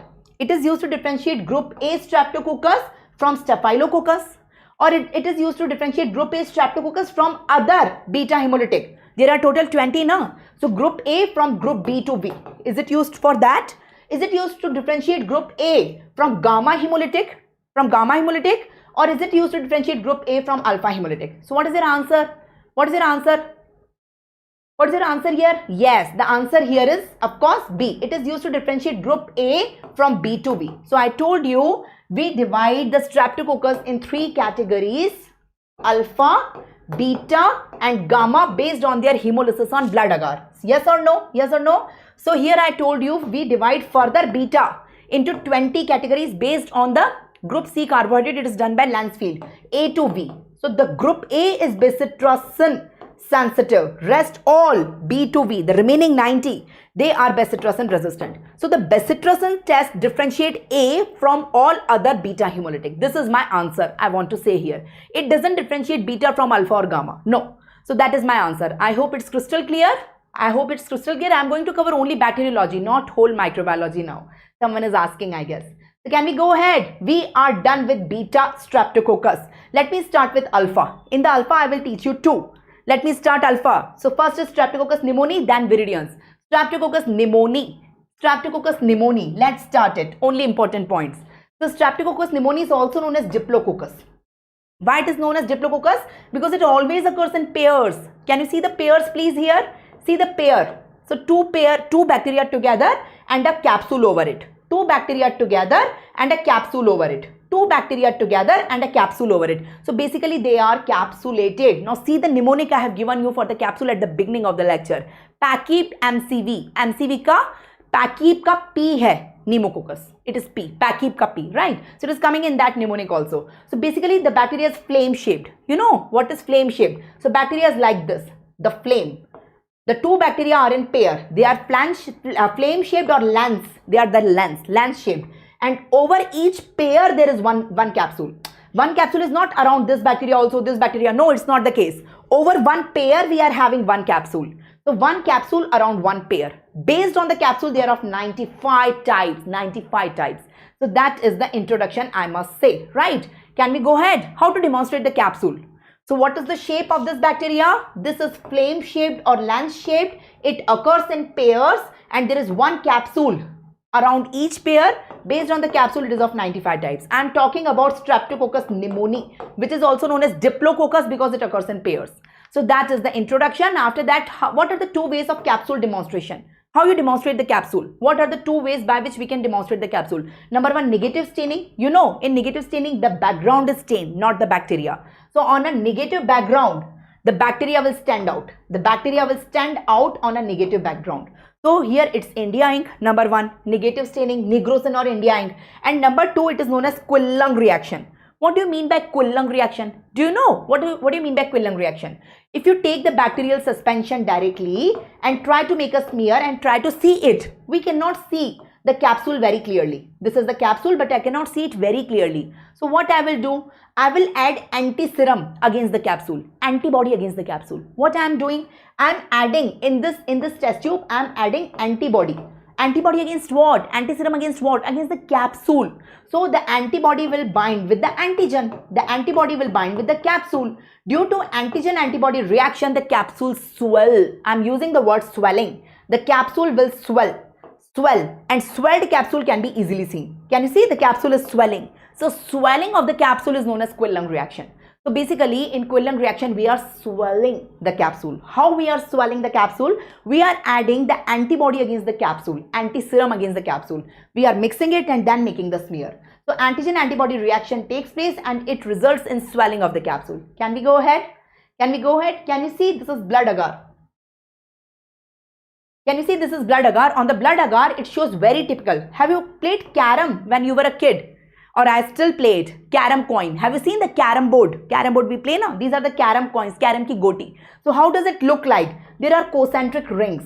There are concentric rings with a central depression. Can you see there is a central depression in all of them? The central depression with a concentric ring. Have you seen that? So on blood agar, it typically gives carom coin appearance. Carom coin appearance. It's also known as Draughtsman appearance. What do you mean by that? There is a central ambonation. Central ambonation means central depression with concentric ring formation. So it is very peculiar. See on the blood agar, how does it look like? Can you see the central depression in each colony?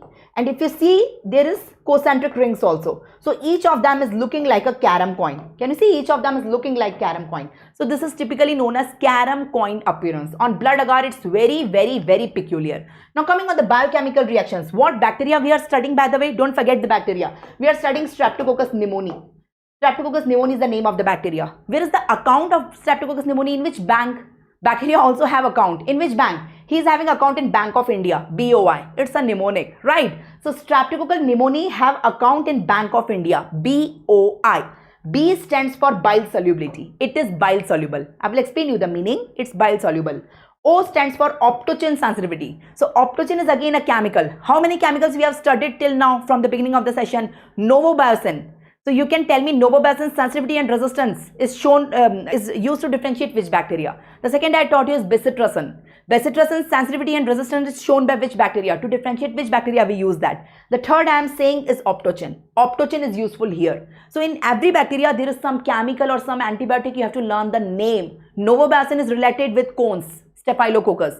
Bacitracin is related to the Streptococcus pyogenes. And this optochin is related to Streptococcus pneumoniae.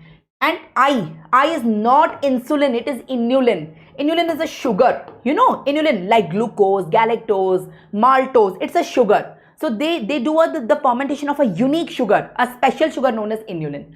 So they do the inulin fermentation. Can you see? The inulin got fermented. So only this bacteria does inulin fermentation. Other bacteria do not do inulin. Inulin is a sugar. All bacteria ferment sugar, but inulin is fermented by this one, Streptococcus pneumoniae, right? What do you mean by bile solubility? What do you mean by bile solubility? Can you see it is forming the colonies on the blood agar? These are the colonies on the blood agar. On these colonies of the blood agar, if you spread the bile here, if you spread one drop of bile, the colonies will dissolve, the colonies will disappear. This is known as bile solubility. This is known as bile solubility. Once you spread the bile over the colonies will dissolve in the bile. Yes, it's very unique property. Why they get dissolved in the bile, you may be thinking? Because bile will activate an enzyme inside the bacteria. The name of that bacteria is amidase. Amidase is usually inactive. Inside the bacteria, amidase is present, but is inactive. Once you give the bile, on bile it will become active, and on acting, it will become autolytic. It will cause the rupture of the bacteria. All the bacteria got ruptured, so the colonies will get dissolved. So it's a very unique property of Streptococcus pneumoniae. It is optochin sensitive. You can see this is the filter paper dipped in optochin. So in this zone, I can't see any colony. So it is optochin sensitive and inulin fermenting. So what we have learned, can you tell me? In Streptococcus pneumoniae, what all important things we have learned? Can you tell me one important thing on blood agar, on the culture media, and 3 important biochemical properties? Can you tell me? On blood agar, we have learned a special appearance. It is known as carom coin appearance. It's typically carom coin appearance. And on biochemical reactions, Bank of India, BOI. B stands for bile solubility, O for optochin sensitivity, and E for inulin. These are 3 unique properties of Streptococcus pneumoniae. No other bacteria shows. So after that pathogenesis, we know Streptococcus pneumoniae causes pneumonia, both pneumonia, lobar and lobular, and it causes meningitis also. So it causes mainly 2 diseases, only 2 diseases you can see. It causes pneumonia. I guess everyone knows the difference between lobar pneumonia and lobular pneumonia. So you can see here is lobar pneumonia, continuous lobe is involved, and here the patchy consolidation, the lobular pneumonia. Both are caused by Streptococcus pneumoniae, and it causes meningitis also. It is the second most common cause of meningitis after Neisseria meningitis. So that is regarding the diseases caused by them. So I told you I am going to teach you 2 alpha, 2 alpha. One is Streptococcus pneumoniae. What is the second one? Streptococcus viridans. So can you differentiate the 2 alpha from each other? What are the 3 unique things which are present in Streptococcus pneumoniae and not present in viridans? This is also alpha hemolytic. This is also alpha hemolytic. Can you differentiate the 2 alpha hemolytic from each other? The unique things is Bank of India. That Streptococcus pneumoniae have an account in Bank of India, and viridans don't have account in Bank of India. All the 3 things are negative. So bile solubility positive here, optochin positive here, inulin positive here. All the 3 things are negative here. So these are the 3 biggest things that differentiate Streptococcus pneumoniae from viridans. Both of them are alpha hemolytic. Thank you, Supriya, for the compliment. Thank you so much. All of the students are getting the concepts. It's a rapid revision of bacteriology. All important bacteria will be covered here. The unique feature of each bacteria. If you attend the lecture attentively, nothing you have to read extra in bacteriology. That is my commitment. So can we go ahead? So we are done with Streptococcus pneumoniae. Let's start Streptococcus viridans. Only 2 important points regarding the bacteria. Streptococcus viridans, it is also alpha hemolytic. So Streptococcus viridans, it is an opportunistic pathogen. It usually do not cause infection in healthy individuals. It causes infection when the person is immunocompromised, like HIV, like on steroids, like on chemotherapy. It causes 2 diseases in immunocompromised patient. Number 1, dental caries. Can you see? The dental caries are there. These are the typical dental caries. Dental caries, please learn that. And number 2, it causes SABE, that is subacute endocarditis, subacute bacterial endocarditis. There are 2 types of bacterial endocarditis, na, acute and subacute. So it causes subacute bacterial endocarditis, right? So that is the thing. So we are done with these 2 also. We are done with these 2 also. The last thing we have to cover is the gamma. So let's start gamma and finish Streptococcus forever, right? Streptococcus is a very big jumbo bacteria. So we are done with beta hemolytic. We are done with the 2 alpha hemolytic. Let's cover the gamma hemolysis. In the gamma hemolysis, we are having Enterococcus. We are having Enterococcus. So Enterococcus, let's cover Enterococcus.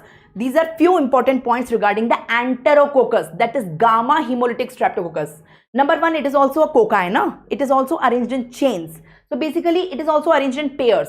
It is also arranged in pairs like Streptococcus pneumoniae only. But the pairs are at an angle. Can you see? It is typically having spectacle appearance. Typically spectacle appearance. The pair is like at an angle. It is looking like a spectacle, right? Typical spectacle appearance you have to learn, number 1. And it is gamma hemolytic, means non-hemolytic. On blood agar, neither alpha nor beta, it's gamma. I told you, it's gamma. Gamma means no hemolysis. If you try to grow on blood agar, no hemolysis. Because it's gamma, common sense, right? The unique feature here is bile esculent test positive. Bile esculent test. It gives brown color on bile esculent test. It's typically positive. You have to learn the unique test everywhere. And main thing, it can grow in extreme environment. It can grow in as high as 6.5% NaCl. No other bacteria can grow. It can grow in 40% bile. No other bacteria can grow. And it can grow in pH as high as 9.6. No other bacteria can grow. It can grow even in 60 degree of temperature. No other bacteria can grow. So that is the extreme condition it can survive. So can you tell me what are the important points regarding Enterococcus? What we have learned regarding Enterococcus? Regarding Enterococcus, what is Enterococcus? It is gamma hemolytic Streptococcus. So what we have learned, the important things regarding that, it is spectacle appearance. What do you mean by spectacle? It is arranged in pairs like this, right? Like a spectacle at an angle of each other. So spectacle appearance, it is gamma hemolysis. It is gamma hemolysis, no hemolysis on blood agar, and bile esculent test positive. Bile esculent test positive. And last is extreme environment. You know the extreme environment. It can grow pH at 9.6, NaCl 6.5% NaCl. It can grow temperature up to 60 degree, right? So all these extreme conditions, they can grow. Can we go ahead, right? This is gamma hemolysis. What, you didn't got it, Manoj? So here the colonies are there, but around the colonies there is no hemolysis, Manoj. That is gamma. Gamma means no hemolysis. Gamma means no hemolysis. You got it? Anything else? Can we go ahead? Right.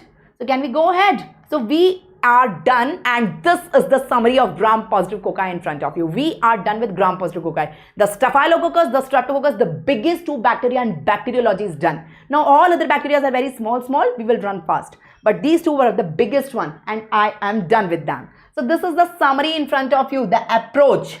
In your specimen of the patient, this is your patient specimen, and you are making a gram stain. On the gram stain, you got purple color spheres. You got purple color cocci. So it's a gram-positive cocci. What is your approach? Now it can be Staphylococcus, it can be Streptococcus, right? So the first test you apply is catalase. If it is catalase positive, it is Staphylococcus. If it is catalase negative, it's Streptococcus. The first thing is always to differentiate whether it is Staphylococcus or Streptococcus in case of a gram-positive cocci. Apply catalase test, right? This is the master table. Everyone, please concentrate on your gadgets, please. So it is Staphylococcus or Streptococcus, depending it is catalase positive or catalase negative. If it is catalase positive, go with coagulase. Go with coagulase. See, if it is coagulase positive, only one Staphylococcus is coagulase positive, Staph aureus. Rest all Staphylococcus are coagulase negative. They are known as cones. Coagulase negative Staphylococcus. So there are 2 options, Staph epidermidis and Staph saprophyticus. So what is the test to differentiate them? The test to differentiate them is novobacin. If it is novobacin sensitive, it is epidermidis.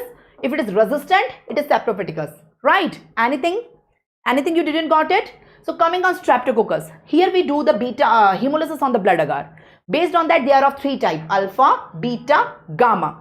In the alpha, do Bank of India. See Bank of India. Bile solubility, optogen sensitivity, inulin fermentation. If all of them are positive, it's pneumococcus. If all of them are negative, it's not written here, but if all of them are negative, it's viridans. It's viridans. Coming on gamma. In gamma, we have only one option. That is bile esculin test positive and can grow in the extreme environments. That is 6.5% NaCl, 40% bile, pH 9.6. It's Enterococcus. Coming on beta. In the beta, I taught you 2 beta, group A, group B. There are 20 beta, but I will not teach you all 20. We have studied group A and group B. So if it is bacitracin sensitive and PYR positive, it's group A, that is Streptococcus pyogenes. And if it is CAM positive and hippurate positive, it is group B, that is Streptococcus agalactiae. I cannot simplify more than this. These are the heights, I guess, appreciated. Have you got it? Have you got it? Can we go ahead? Thank you, Supriya. Thank you for appreciation. What about others? Please everyone respond. Can we go ahead? So please solve some questions based on alpha and gamma. We have already solved the questions on beta and we will move to the next bacteria. So this is the question in front of you. Can you help me in answering? Let's take the clues. The first clue is a 9-year-old child. Age is always important. The 9-year-old child presented to the OPD with complaints of high-grade fever, vomiting and 1 episode of seizure. So there is a seizure in a child. What is the most common cause of seizure in child? It can be meningitis. So it can be a case of meningitis. Whenever seizure come in any clinical question, always take meningitis as the first differential. So it can be a case of meningitis, right? CSF examination was done and it shows gram staining of the culture showed following bacteria. Showed what is the agent? So they are asking you some, based on the image, first tell me it is a gram positive bacteria or gram negative. It is a gram staining image, no? Can you see the color of the bacteria? Is it red or purple? I'm asking you the approach to the image. Is it red or purple color bacteria? I can see the bacteria are of purple color. They are not red. They are purple color bacteria. They are purple color bacteria, so they are gram positive. They are gram positive. The first thing, they are gram positive. They are not gram negative. The second thing, I can see they are arranged in pairs. All of them are arranged in pairs. They are arranged in pairs. So some gram and they are cocci. They are not bacilli. So gram positive cocci arranged in pairs. What is your answer? And causing seizures in a child. Gram positive cocci arranged in pairs causing seizures in a child. So of course the answer is Streptococcus pneumoniae. You all are right. It is not Neisseria. Neisseria can also cause the seizures in a child, but the image is not matching now. In the Neisseria, it should be a gram negative cocci. Neisseria should be of red color. Here the color is important. The image is showing purple color. It's not red color. So you can rule out the Neisseria, right? You can rule out the Neisseria. You can rule out the Haemophilus can also cause meningitis, right? So we are ruling other options based on that. Can we go ahead? The correct answer is Streptococcus pneumoniae. You got the approach to the question? Yes. Can we go ahead? The next question is in front of you. I'm sorry. The next question is in front of you. Dental caries are caused by, I told you, is it Streptococcus pyogenes, Streptococcus mutans, Enterococcus or H. influenzae? So Streptococcus, okay, the answer to this question is not given. It is Streptococcus mutans is the answer, right? The dental caries are, it is a type of Streptococcus viridans. Streptococcus viridans is of multiple type. One of the type is Streptococcus mutans. So that causes the dental caries. Coming on the next question. The next question is in front of you. Can you tell me the answer? There is a patient of RHD, rheumatic heart disease, developing infective endocarditis. So patient was already having RHD and now developing endocarditis. So it's a typical case of SABE. You know what is SABE? Subacute bacterial endocarditis, in which the wall is already diseased. In RHD, the walls are already diseased and now having endocarditis, and the person is having dental extraction. After dental, so why the person may have dental extraction? Why anyone will go for the dental extraction? The person may have dental caries. That's why person is going for dental extraction. So there is a person who is having dental caries and after dental extraction, he develops SABE. That is subacute bacterial endocarditis. So both the things are fitting here. It's Streptococcus viridans typical case. Yes, it's a typical case of Streptococcus viridans. Coming to the next question. A person presents with pneumonia. There is a person presents with pneumonia. His sputum was sent for the culture. The bacteria was gram positive cocci in chains. Gram positive cocci in chains. What does it mean? It means Streptococcus. It's not Staphylococcus. Some Streptococcus causing pneumonia. And it is alpha hemolytic. In alpha hemolytic, we have only two options. Either it is Streptococcus pneumoniae or Streptococcus viridans, right? It is alpha hemolytics. Which of the following will confirm the diagnosis? Out of these two, pneumonia is caused by pneumonia. Viridans do not cause pneumonia. So my straightforward diagnosis is Streptococcus pneumoniae. For Streptococcus pneumoniae, what is the unique test you will go? What is the unique test you will go? Right? The unique test is Bank of India. From Bank of India, what is given here? Novobacillin, no. Bacitracin, no. Oxacillin, no. So O for optochin. we will go for optochin. Any confusion? We can solve the question, first make the diagnosis. How we make the diagnosis? It's a gram-positive cocci. So it is Streptococcus. Gram-positive cocci in chains. It is not Staphylococcus. It is not Staphylococcus, it's Streptococcus. Some Streptococcus which is alpha hemolytic. Alpha hemolytic are only two Streptococcus. Streptococcus, viridans and pneumoniae. Among them, pneumonia is caused only by one of them, that is Streptococcus pneumoniae. First make the diagnosis, then question will become super simple for you. So this is the approach towards the clinical question, how we approach it. We are done with this section. Can I start this section? Can I start this section? Everyone give me a thumbs up. Have you enjoyed gram-positive cocci? Can we start gram-negative cocci now? Let's start gram-negative cocci. So let's start gram-negative cocci. In gram-negative cocci, let's start the Neisseria. Let's start Neisseria. So in Neisseria and Morphological together, I will teach you. In Neisseria, there are two Neisseria I want to teach you. Two Neisseria. I will teach you both together. So there are two Neisseria. One is Neisseria meningitidis. One is Neisseria gonorrhoeae. The diagram of both of them is in front of you. Both of them are diplococci. Both of them are diplococci. It means they occur in pairs. Here also the bacteria is in pair, but the shape is half moon shape, half moon shape. They are half moon shape. And here also they occur in pair, but the shape is kidney shape or bean shape. So here also pair, here also pair, but the shape is different. See, appreciate the shape, right? But around each pair there is capsule present. Here the capsule is present, and here we don't have capsule. The capsule is absent here. Here capsule is present. Based on the capsule, 12 types are there. You have to learn 12 types. It's A, B, C, X, Y, Z. YZ are separate. W135, 29E, HIKL. Because based on that we can make the vaccines. Now, based on that we will make the vaccines. That's why. So Neisseria meningitidis. See. So what we have learned? We have learned there are two types of Neisseria. Neisseria meningitidis and Neisseria gonorrhoeae. These are the two types of Neisseria. Let's draw a diagram. Both of them occurs in pair. So here the shape is half moon shape, and here the shape is kidney shape. Can you see? And where is the capsule we are having? Capsule is present in Neisseria meningitidis. There is no capsule in gonorrhoeae. Based on capsule, it is of 12 types. You know the 12 types, the name of the 12 types: ABC, XYZ, W135, 29E and HIKL. These are the 12 types. Based on that, we will do the vaccine formation. So that is the two types of Neisseria. Can I draw the third one also, the diplococci? The third diplococci was the Streptococcus, Streptococcus pneumoniae. It was also a diplococci. What is the shape? The shape was the flame shape. Let me draw that also so that you will not have any confusion. The shape is flame shaped, and that was also capsulated. But based on the capsule, there were 95 different types. So this is the, I have drawn this all diplococci in front of you. But currently, this is already covered. It is alpha hemolytic Streptococcus. We have covered that. Currently, I am covering the Neisseria. Can we go ahead? Yes. So yes. So we have covered that. Now I am covering the Neisseria. So Neisseria, we have seen we are having two Neisseria in our syllabus.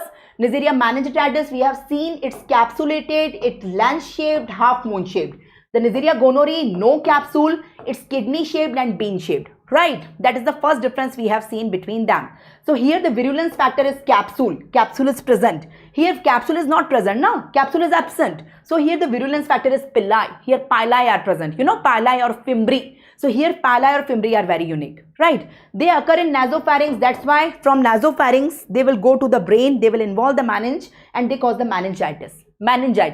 And their habitat is genital tract. So they will cause the gonorrhea. Right?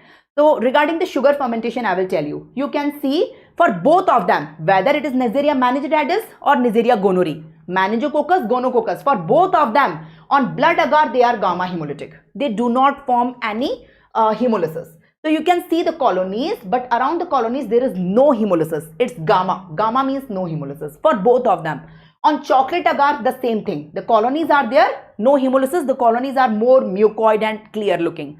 So blood agar, same morphology. Chocolate agar, same morphology. Selectivity is also same for both of them. For both of them I am talking. The selectivity is also same. Learn the selectivity of each and every bacteria, please, thoroughly.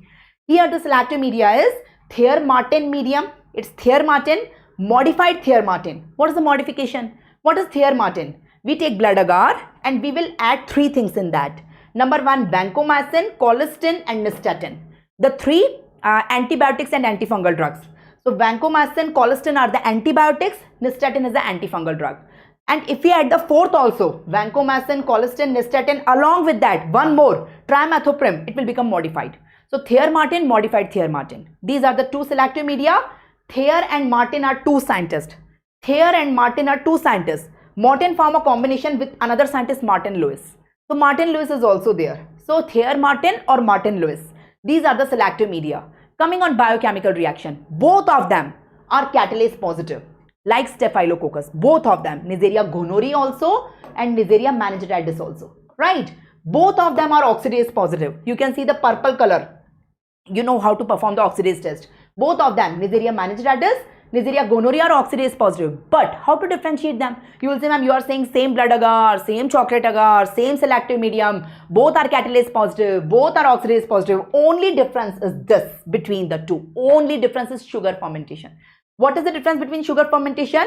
Both of them, Neisseria gonorrhoeae.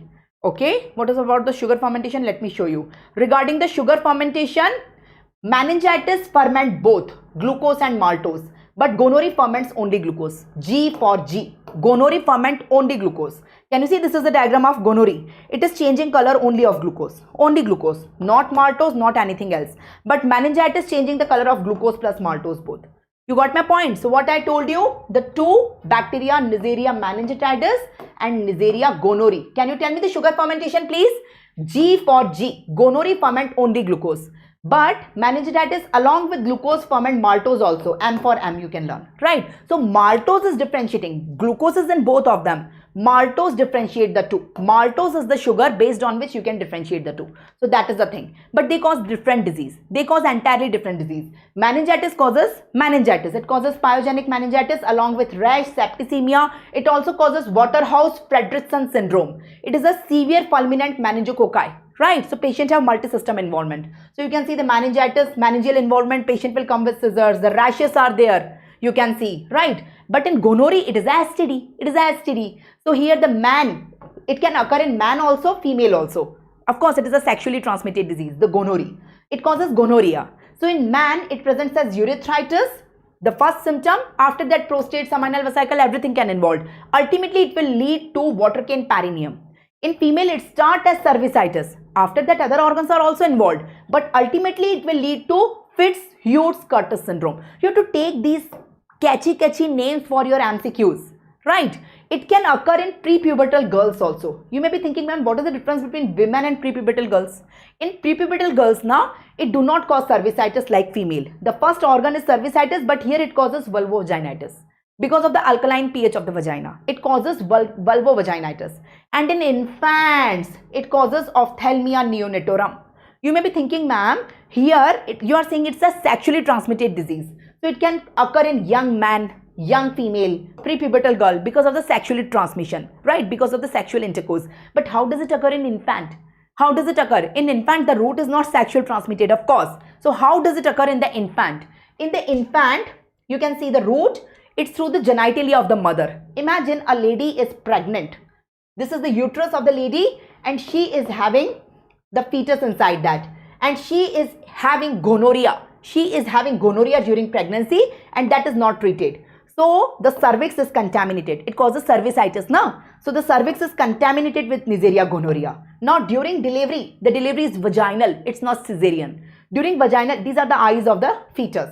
So during vaginal delivery, when the neonate is coming out, the vaginal tract, the genital tract of the mother, so contaminated genital tract of the mother, here it will enter in the eyes and it will lead to ophthalmia neonatorum and it can lead to blindness also. You got my point, right? It occurs only in this vaginal delivery, not in cesarean section. We are done with Neisseria. Can you help me in revising Neisseria? We are done with Neisseria, the two Neisseria. Who will help me in revising the Neisseria? We are done. We will solve some MCQs and move to the next bacteria. So Neisseria meningitidis, Neisseria gonorrhoeae. Can you help me with drawing? So here Diplococci half moon shaped, capsulated. Here Diplococci kidney shaped but no capsule. Based on the capsule, it's of 12 type. Right? Now based on the culture media, here also blood agar, it's gamma hemolysis. Here also blood agar, we have gamma hemolysis, blood agar. Chocolate agar is also same. Selective media is also same. It's Thayer Martin here also, modified Thayer Martin and Lewis Martin. We have the same. So same culture, same blood culture, same chocolate agar. After that, both of them are catalase positive, both of them are oxidase positive. Till now, everything is same. Apart from the morphology, the blood agar is same, selective media is same, catalase positive, oxidase positive. One biochemical reaction differentiate them is sugar fermentation. G for gonorrhea, G for glucose. It ferment only glucose, not maltose. But M for meningitis, M for maltose. Maltose plus glucose both. So maltose is the sugar which differentiate the both. You got my point? So everything is same between them. You found difference only in the morphology here, and you found difference only in the biochemical reaction here. Rest all is same. But the pathogenesis is entirely different. This one causes meningitis and this one causes the STD known as gonorrhea. Gonorrhea in male start with urethritis. Gonorrhea in female start with cervicitis. Gonorrhea in prepubertal girls present as vulvovaginitis, not cervicitis.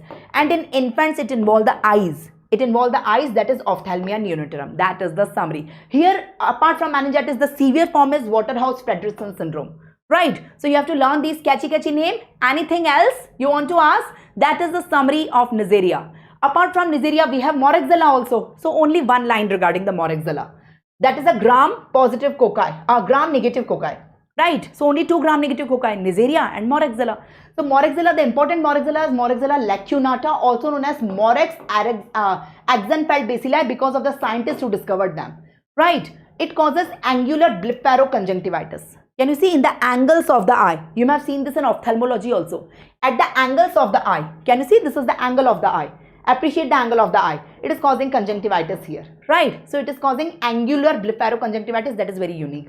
So let's solve some PYQs on Neisseria and Morexella. We are done with gram-negative cocci also. We are done with gram-positive also. We are done with gram-negative also. Let's solve some question. I want each and every one of you to participate in the answer. So please, whatever you think like, tell me the answer. Tell me the answer. Meningococci differ from gonococci in that they have what? So understand the question. In the question, the examiner is asking, tell me something which is present in meningococci but not in gonococci. Tell me that thing. Is it this one is intracellular, this one is not? Is it this one possesses a capsule and this one is not? Is it ferment glucose, this ferment glucose and this one not? Or is it is oxidase positive and this one is not? So what is the correct answer? I guess the correct answer is very simple. So both of them are intracellular. Both of them ferment glucose. Both of them are oxidase positive. But capsule is present only in meningococcus, but it is absent in gonococcus. I will go with B. I guess why people are saying C? No. Some of you are getting confused. It is glucose beta, it is not maltose. It is not maltose. Instead of glucose, if I say maltose, you will say good. But glucose is fermented by both, na? I am repeating here. Listen everyone, those who are saying C, for them I am writing. Neisseria meningitis, Neisseria gonorrhea. Listen.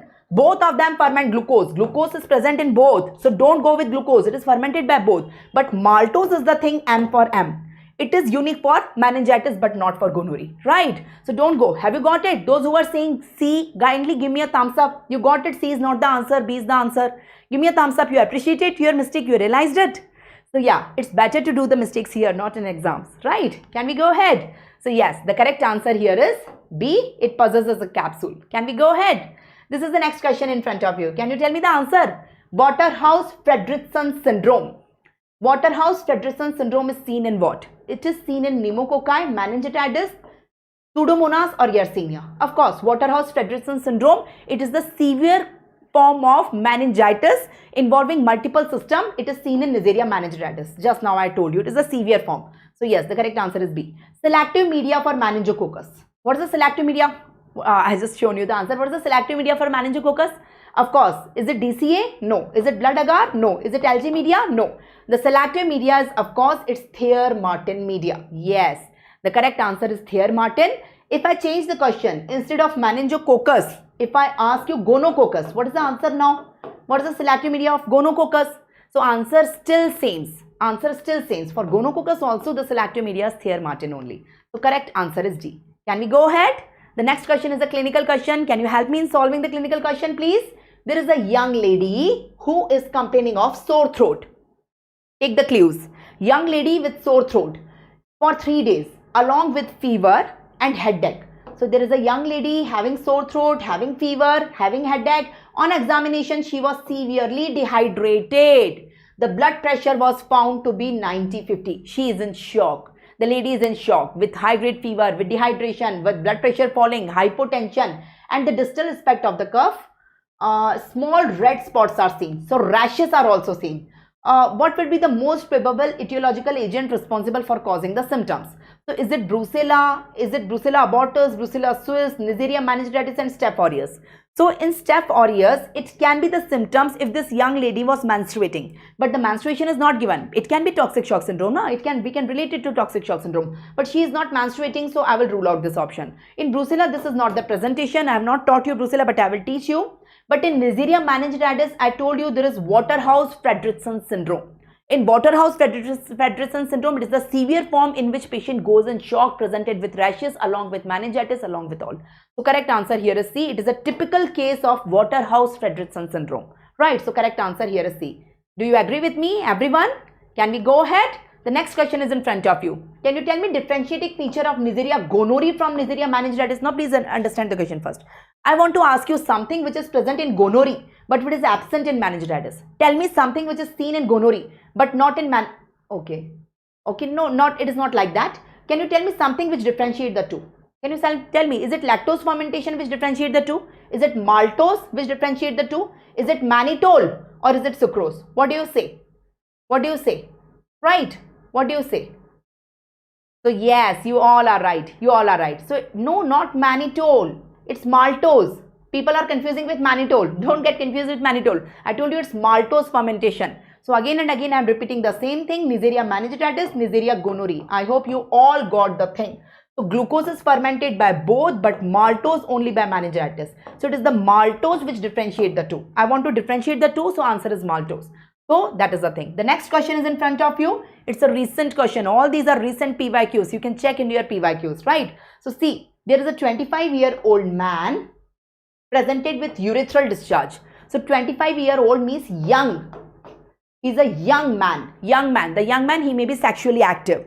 He may be sexually active because 25-year-old man is there and urethral discharge. So it's typical gonorrhea.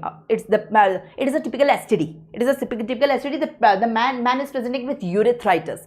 Urethral discharge means urethritis. Since last 3 days, Gram stain shows discharge shown in the figure. So all of the following are true regarding the causative organism except the question contains except. So first, based on the image, do the diagnosis. Based on the clinical feature, based on the image, do the diagnosis. In the clinical feature, only 2 findings. Young man with urethritis. So I came to conclusion it is a typical case of STD, right? So on the image, what can I see? On the image, always see the color. Is it purple or red? Is it purple or red? Is it cocci or bacilli? So I can see red color organisms. Where are the organisms, by the way? The organisms are present inside the neutrophils. All these are neutrophils and you can see these. These are the small organisms you can see. So all these are the cocci. These are red color. These are red color. So these are gram negative. These are not gram positive. And I can see these are spherical. These are cocci. These are not bacilli. So gram negative cocci. So in gram negative cocci causing urethritis, we are having only 2 gram negative cocci. Neisseria meningitis, Neisseria gonorrhoeae. So this presentation is with gonorrhoeae. So my diagnosis is Neisseria gonorrhoeae. My diagnosis is Neisseria gonorrhoeae. Now check the options. Does Neisseria gonorrhoeae have virulence factor as pili? I guess yes. Is it intracellular? Yes. Both Neisseria are intracellular predominantly. Yes. It is catalase positive and oxidase positive? Yes. It showed twitching motility? No. It is non-motile. So this option is incorrect. So we will go with D. Yes, it doesn't show twitching motility. So can we go ahead? Can we go ahead? These are the neutrophils. Don't get confused. Yes, are neutrophils and the neutrophils having the multilobated nucleus. All these are the small organisms you can see. They are inside the neutrophils. They are present in the cytoplasm of the neutrophils. You can see the organisms. The organisms, the big red thing is the nucleus of the neutrophil. Don't get confused in the image. Can we go ahead? Yes, it doesn't show twitching motility. I told you it is catalase and oxidase positive. If you learn the biochemical reactions and if you learn the biochemical reaction, typical characteristic of all the bacteria, bacteriology will become fun for you. Believe me. So we are done with gram-positive cocci and gram-negative cocci. Now it's time to start gram-positive bacilli. The 5 organisms I will teach you back to back, right? Yes. So before that, let me tell you something. You know, many students, I get messages from many students, query from many students daily. Most common query asked by the student is that, ma'am, what is the ideal hours to study for getting a good rank? I want to top in the exam. I want to get a good rank, average rank in the exam. What are the ideal hours to study? How many hours should I study daily throughout the year or for next few months? Now, so I will get a good rank. So do you really think it is the quantity of time you dedicate to study that matters? You can imagine two students. One student is studying for 12 hours, 15 hours, but with full distraction on the digital media platforms, multiple social media platforms, with on the mobile, with on Twitter, Facebook, Instagram, here, there, everything, right? So, but yeah, sitting is more. It's 12 hours, 15 hours. On the contrary, there is another student who is very smart, who's studying only for 8 hours, 6 to 8 hours, 8 to 10 hours a day, right? But with full concentration, without any distraction on any social media platform, right? So, the output will be more of which student. Of course, the second student will have more output. So my point is that it's not only quantity of time you dedicate to study matters. More of it, the quality of time you are dedicating matters more, right? So if you are giving hardly 8 to 10 hours daily, but sincerely with full attention, with breaks, proper breaks, then you can get a good rank. You can get a top rank even, right? So can we proceed ahead? Can we proceed? Okay. So let's go ahead. Let's go ahead. What you are saying, I'm absolutely all right. Don't bother about me. Thank you for your concern. Can we go ahead? Okay. So we are done with gram-positive cocci. We are done with gram-negative cocci. Let's start gram-positive bacilli. So here I want to teach you 5 organisms. A, B, C, D, L. A for actinomycetes, B for Bacillus, C for Clostridium, D for Diphtheria, and L for Listeria. So I will be first teaching you, all 5 will be taught. So important points of all 5. Let's start with Bacillus first. So first is the Bacillus. So in the Bacillus you must learn it is non-motile, but capsule is present, spore is present. You can see the diagram in front of you. Can you see it is arranged in bamboo stick, one behind the other. So this is one bacteria. Let me show you the bacteria. This is one Bacillus. This is one Bacillus, this is one. So they are one behind the other like a bamboo stick. This is typically known as bamboo stick appearance. And over the complete row, there is one capsule. Not individually one have a capsule. The capsule is present over complete line, complete bamboo. Right? Now the capsule is very unique. All the capsulated bacteria have capsule made up of polysaccharide, that is carbohydrate. This is the only bacteria which is having capsule made up of protein, that is polypeptide. It's not polysaccharide, it's polypeptide in nature. Polypeptide in nature. What is the polypeptide? Which is the amino acid? It's polyglutamic acid. So capsule is very, very unique. Yes, it's known as polyglutamic acid. What about the spores? Can you see it is having spores? The spores are central in location. All the spores are central in location. They are oval and they are non-bulging. There are 2 types of spores, now the bulging and non-bulging. I can see the spores are non-bulging. They are within the bacteria. So what we have learned in the morphology, what we have learned, I am teaching you Bacillus. Bacillus, right? So Bacillus, anthrax. So they are one behind the other like bamboo stick. It is known as bamboo stick appearance, right? Number 1. And the capsule is present. They are capsulated. The capsule is over the complete bamboo. The capsule is unique. It is not polysaccharide. It is polypeptide in nature. And polypeptide mein kaun sa amino acid? It is polyglutamic amino acid. Polyglutamic amino acid. So that is the nature of the capsule. Now they all have spores inside them.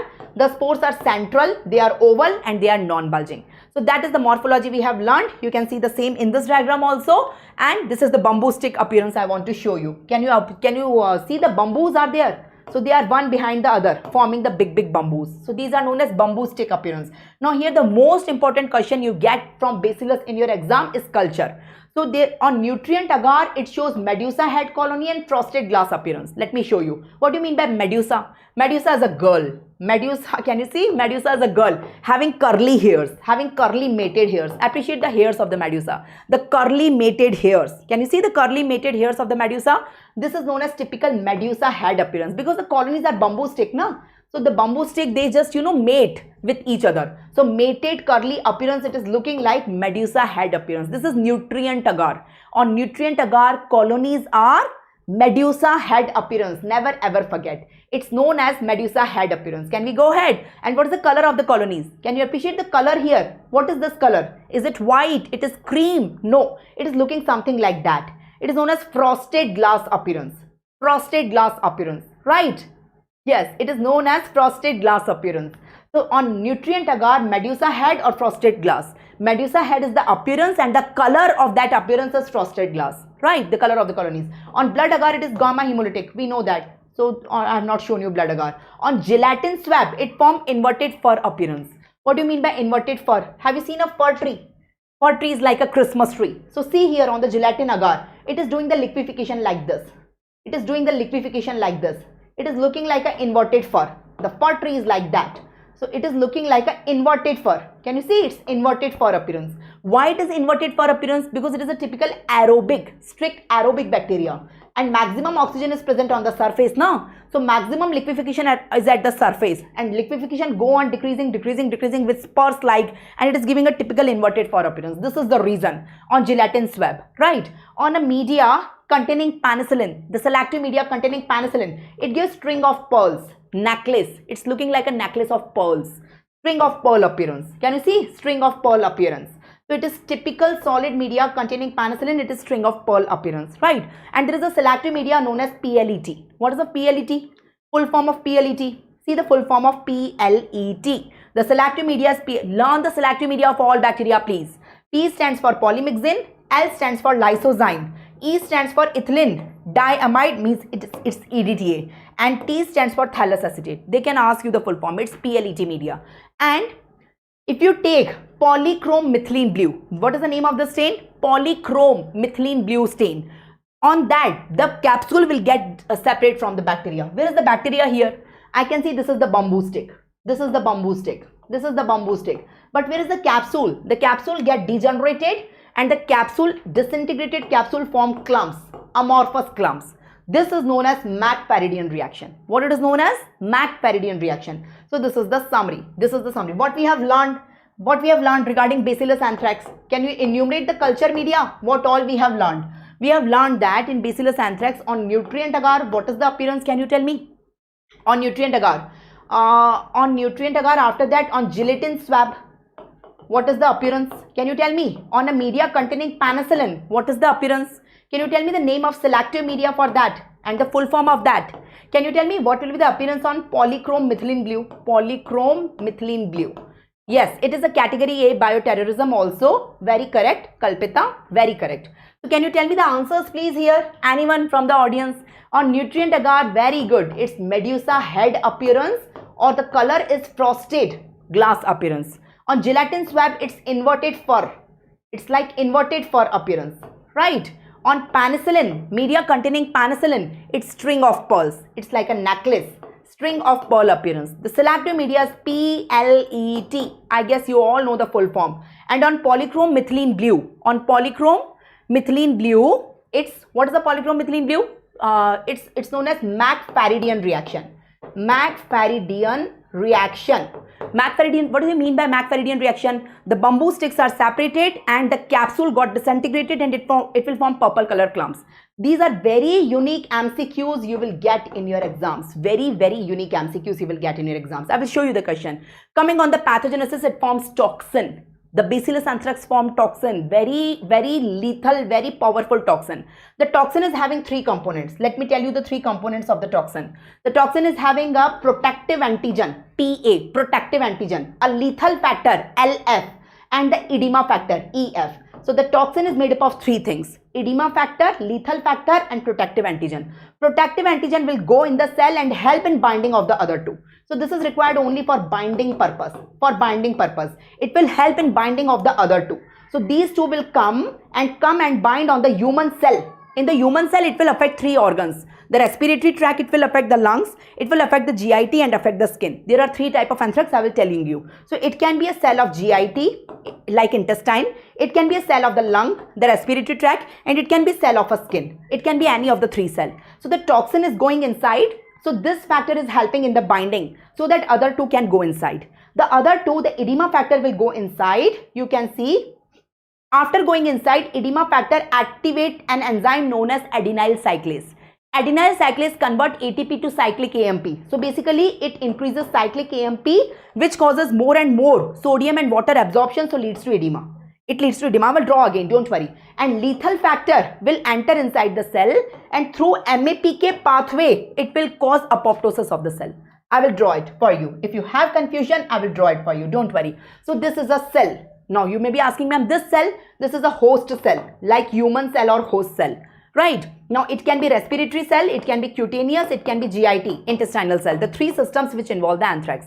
Now this is the anthrax toxin, the toxin of the anthrax. It is having three components: protective antigen, edema factor, and the lethal factor. Protective antigen helps in binding. It helps in binding of the other two. So other two are coming and binding here with the help of protective antigen. That's it. So that is the role of protective antigen done. Now the edema factor will go inside. After going inside, it will activate adenyl cyclase, which convert ATP to cyclic AMP. So basically you can learn simply, it increases cyclic AMP. It increases. The edema factor increases cyclic AMP. Cyclic AMP on increasing, it will stimulate the sodium channel. So more and more sodium and water will come. The cell will swell. That's why it's known as edema factor. So basically edema factor causes edema by increasing cyclic AMP. You can say like that. And what about lethal factor?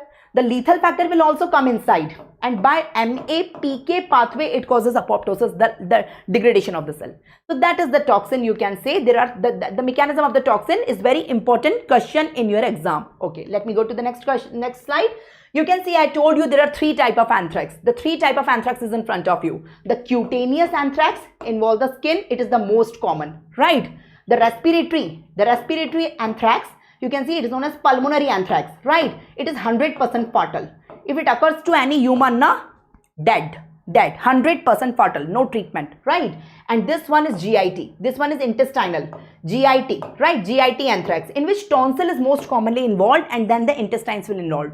This one is the rarest, this one is the rarest. Here the cutaneous one is the most common. Here the disease start with a papule. It will convert into pustule. It will convert into vesicle. So first a papule, it will convert into pustule. It will convert into vesicle. And inside the vesicle there is a star. The black color is star. That is the unique. What do you mean by star?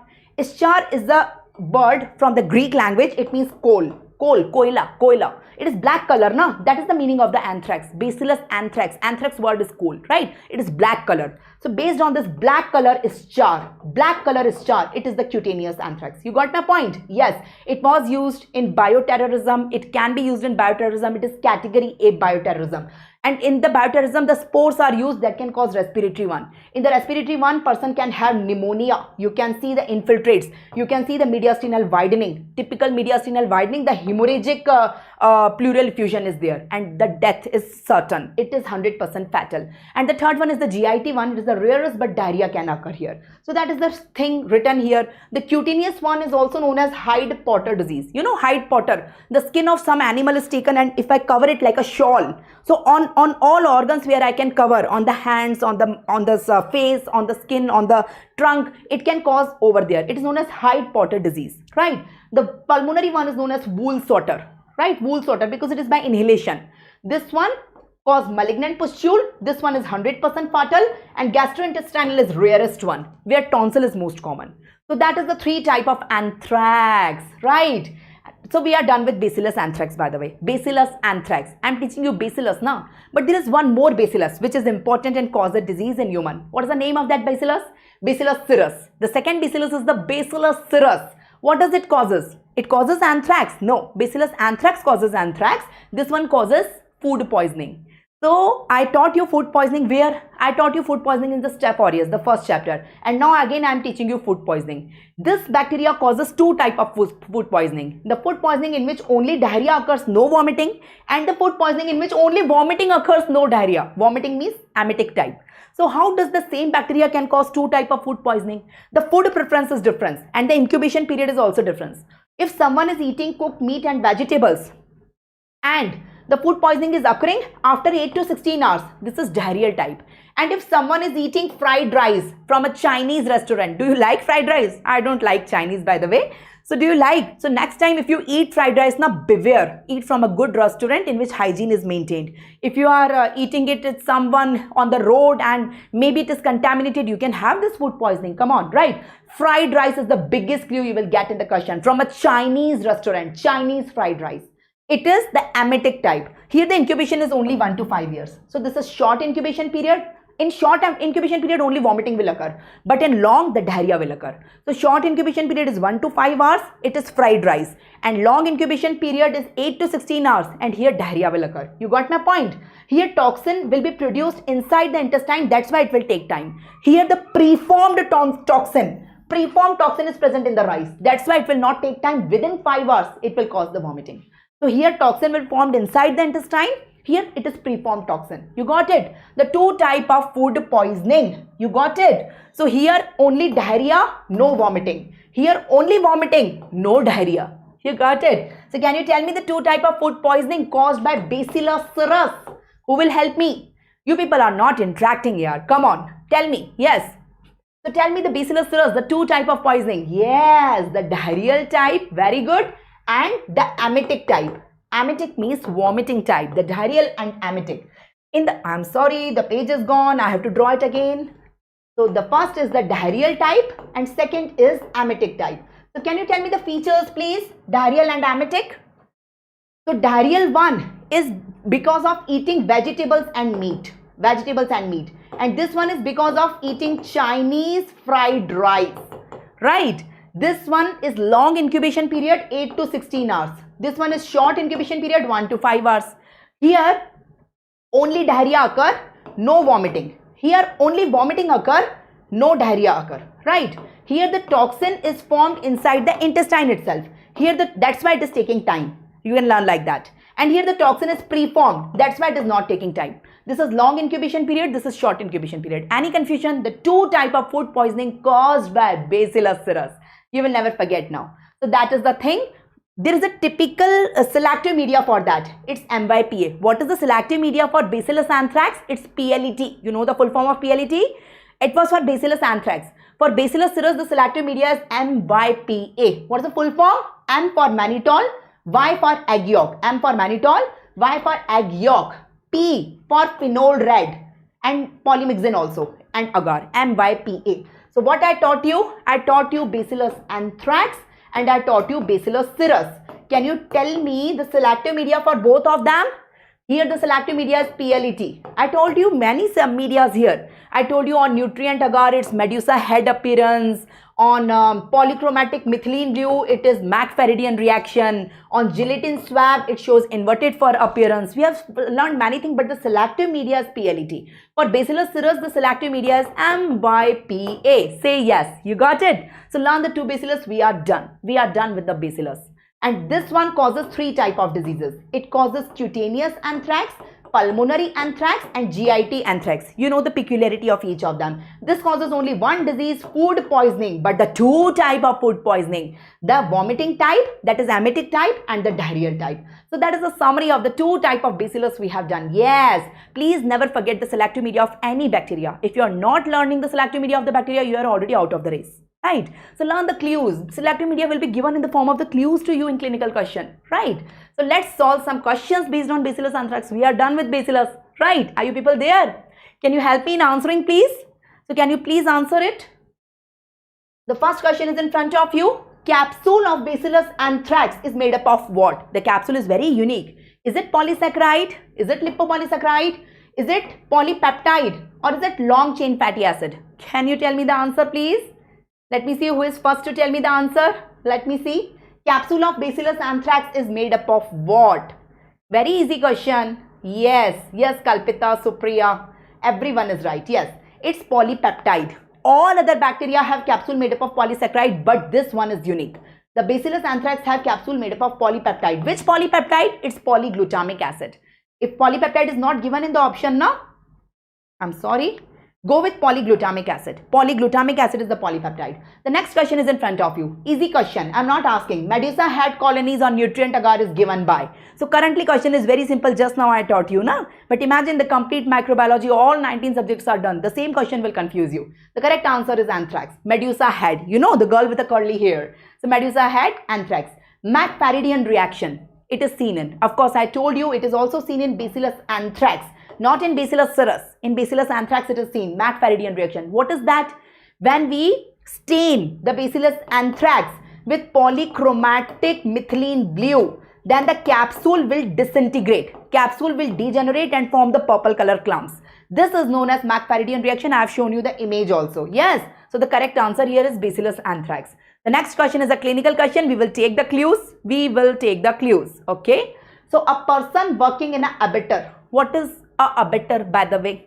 Abattoir is a place where it's a butcher place where the animals are cut. By the way, Bacillus anthrax is a zoonotic disease. It is a primarily disease of animal. The man affects secondarily. So it is the biggest clue given to you. So this person, whatever disease he is having now, it is from the animals only. It is a clue. It is an indirect way of saying to you this is a zoonotic disease. Because the person is working in an abattoir, he is in close contact with the animals and he is cutting animals, right? So he presents with a pustule on the hand, which turned into ulcer. So first a papule, pustule, then a ulcer, the black color ulcer. And the person is already working in an abattoir. So first make the diagnosis, then tell me. First make me the diagnosis of the disease.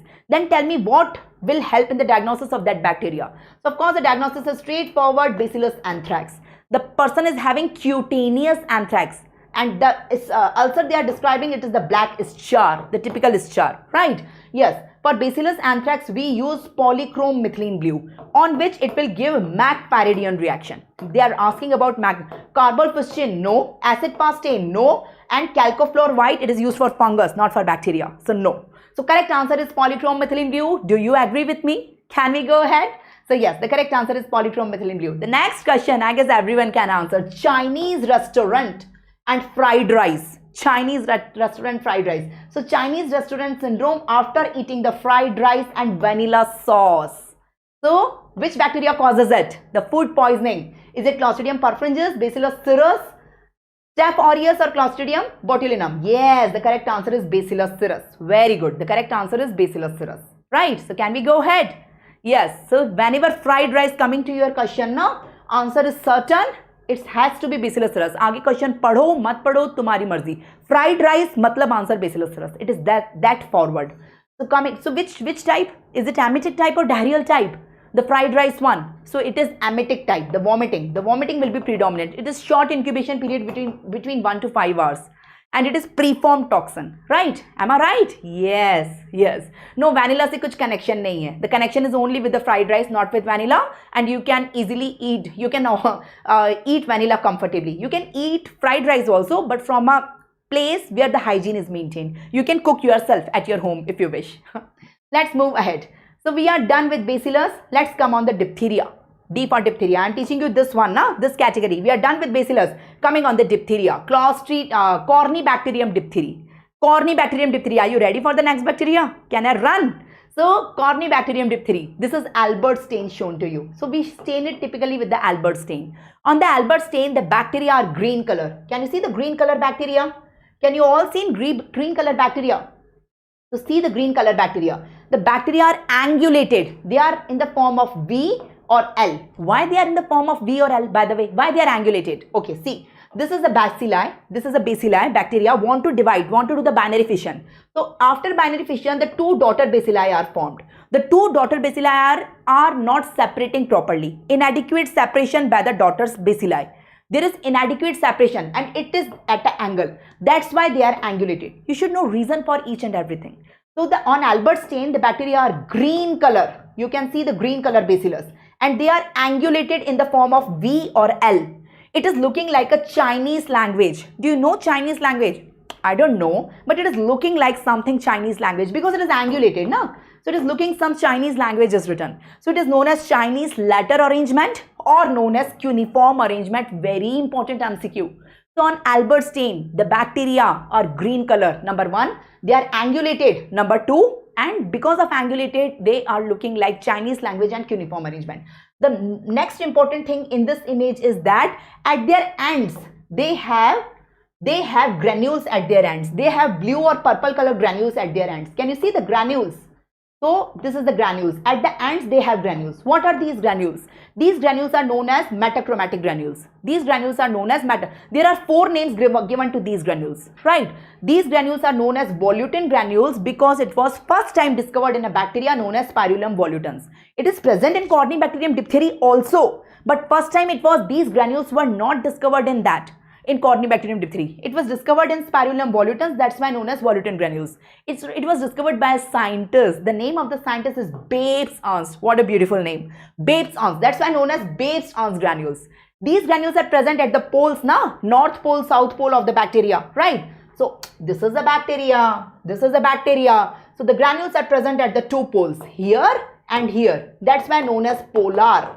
The polar means the 2 poles, right? And these are reddish violet in color. That is the meaning of metachromatic. So whatever I say, meaning is same. Volutin granule, Babes Ernst granule, polar granule, metachromatic granule. Meaning is same. So these granules, you will say, ma'am, in how many bacteria these granules are present? There are 5 bacteria in this world which have these granules. What are they? One is of course Corynebacterium diphtheria. What are the other 4? I will give you a mnemonic for that. The mnemonic is, have you visited Agra? I never visited Agra, but there is a garden in Agra which is known as MHC garden. Is it? No, it is not the case. For the sake of mnemonic, I am saying this. So MHC garden Agra. M stands for Mycobacterium. These are present in Mycobacterium. S stands for Spirulum. Spirulum volutans, in which it is first time discovered. C for Corynebacterium diphtheria. Currently we are studying Corynebacterium diphtheria, right? G for Gardnerella vaginalis. And Agra is Agrabacterium tumefaciens. So these are the 5 bacteria in which these granules are seen. Can you tell me the name of the 4 stains which are used to stain these granules? Currently this image I shown you, this image, it is Albert stain. This one is Albert stain, right? So one of them is Albert stain, but total there are 4 stains. So P stands for ponder. There is a mnemonic. The mnemonic is plan. P for ponder, L for Loeffler, A for Albert, and N for Neisser stain. So total 4 stains are there. So these granules are very important. Many questions come in your exam from these granules. I will show you the questions also, right? What are their composition? What they are made up of? They are made up of phosphate. They are made up of phosphate. Actually, when the bacteria divide, this is the bacteria, this is the nucleus of the bacteria.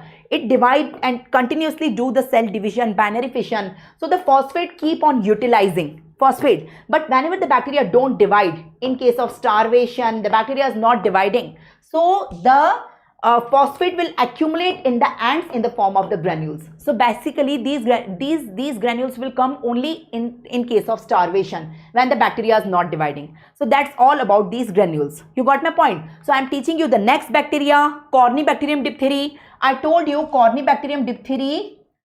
The diagram, it is green color seen on Albert stain. The bacilli is green color. It is angulated, looking like Chinese language, Chinese letter, cuneiform arrangement, right? I told you the granules are present at the ends. The 4 names given to that granules known as volutin granules, Babes Ernst granules, metachromatic granules, polar granules.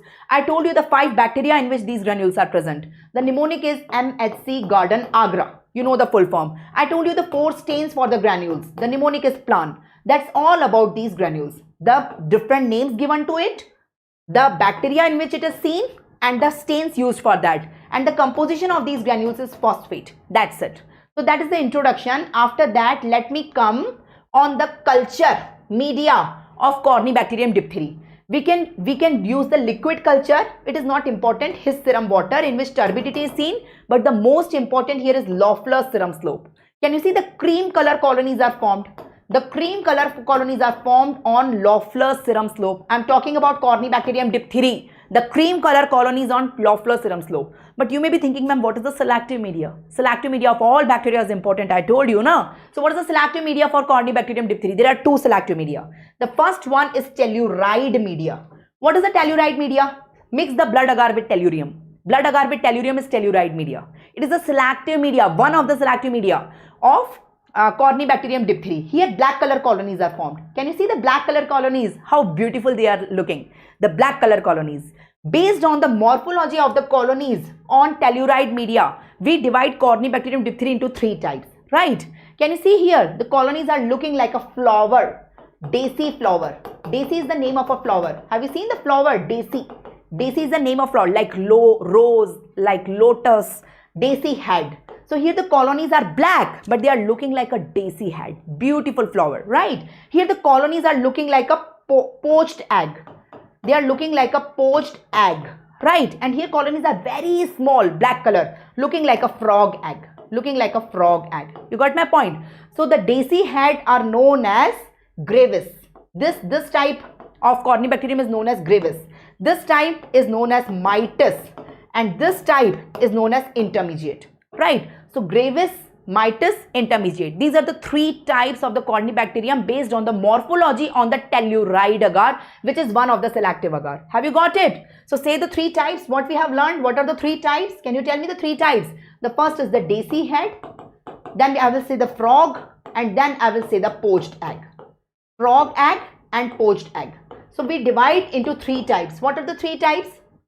The three types are Corynebacterium gravis, Corynebacterium intermedius, and Corynebacterium mitis. You get PYQs on this. So that is on the telluride agar, which is one of the selective media. Yes, very good.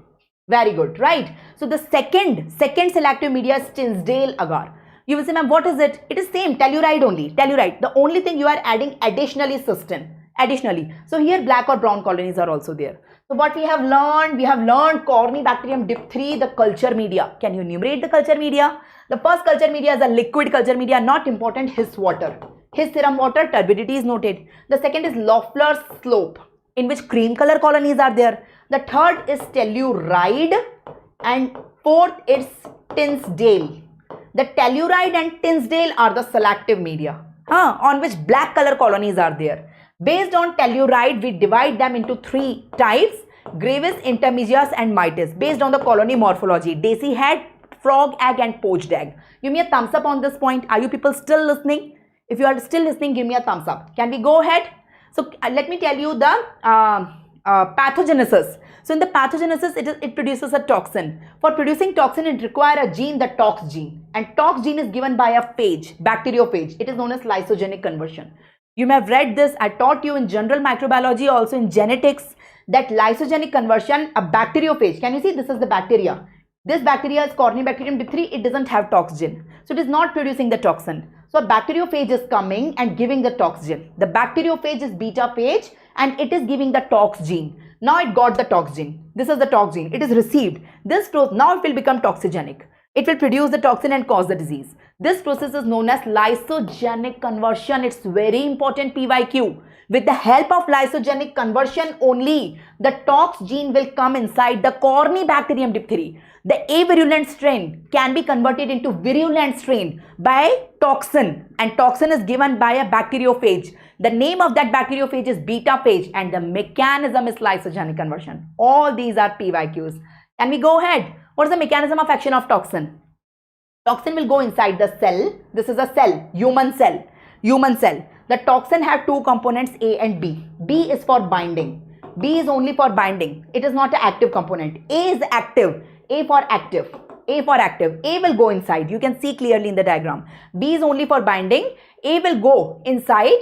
Only A will go inside, and after going inside, it will inhibit the protein synthesis of this cell. Protein synthesis, so this cell will die.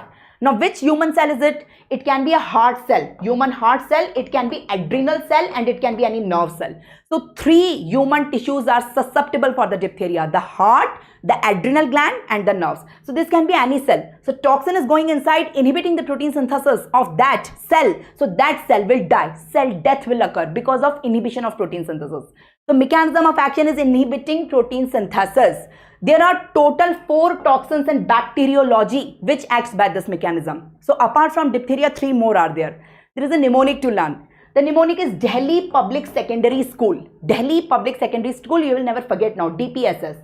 D for diphtheria, P for Pseudomonas, and 2 S are there. One is Shiga and one is Shiga-like toxin. Shiga toxin is secreted by Shigella, we all know. Shiga-like toxin is secreted by E. coli. We know that enterohemorrhagic E. coli secrete that. So DPSS, Delhi Public Secondary School, inhibit protein synthesis. You can learn like that. Delhi Public Secondary School inhibit protein synthesis. So basically 4 toxin inhibit protein synthesis. It's a very important PYQ, believe me. Many times it's repeated in your exam, one of the other toxin. So you can get a question, which of the following toxin inhibit protein synthesis, which of the following do not inhibit protein synthesis. So you can make it out, the 4 toxins. So coming on the disease diphtheria. Now let me tell you. So Dr. Srinivas is there. Good evening, sir. Good evening. Thank you so much. Good evening and thank you for the compliment.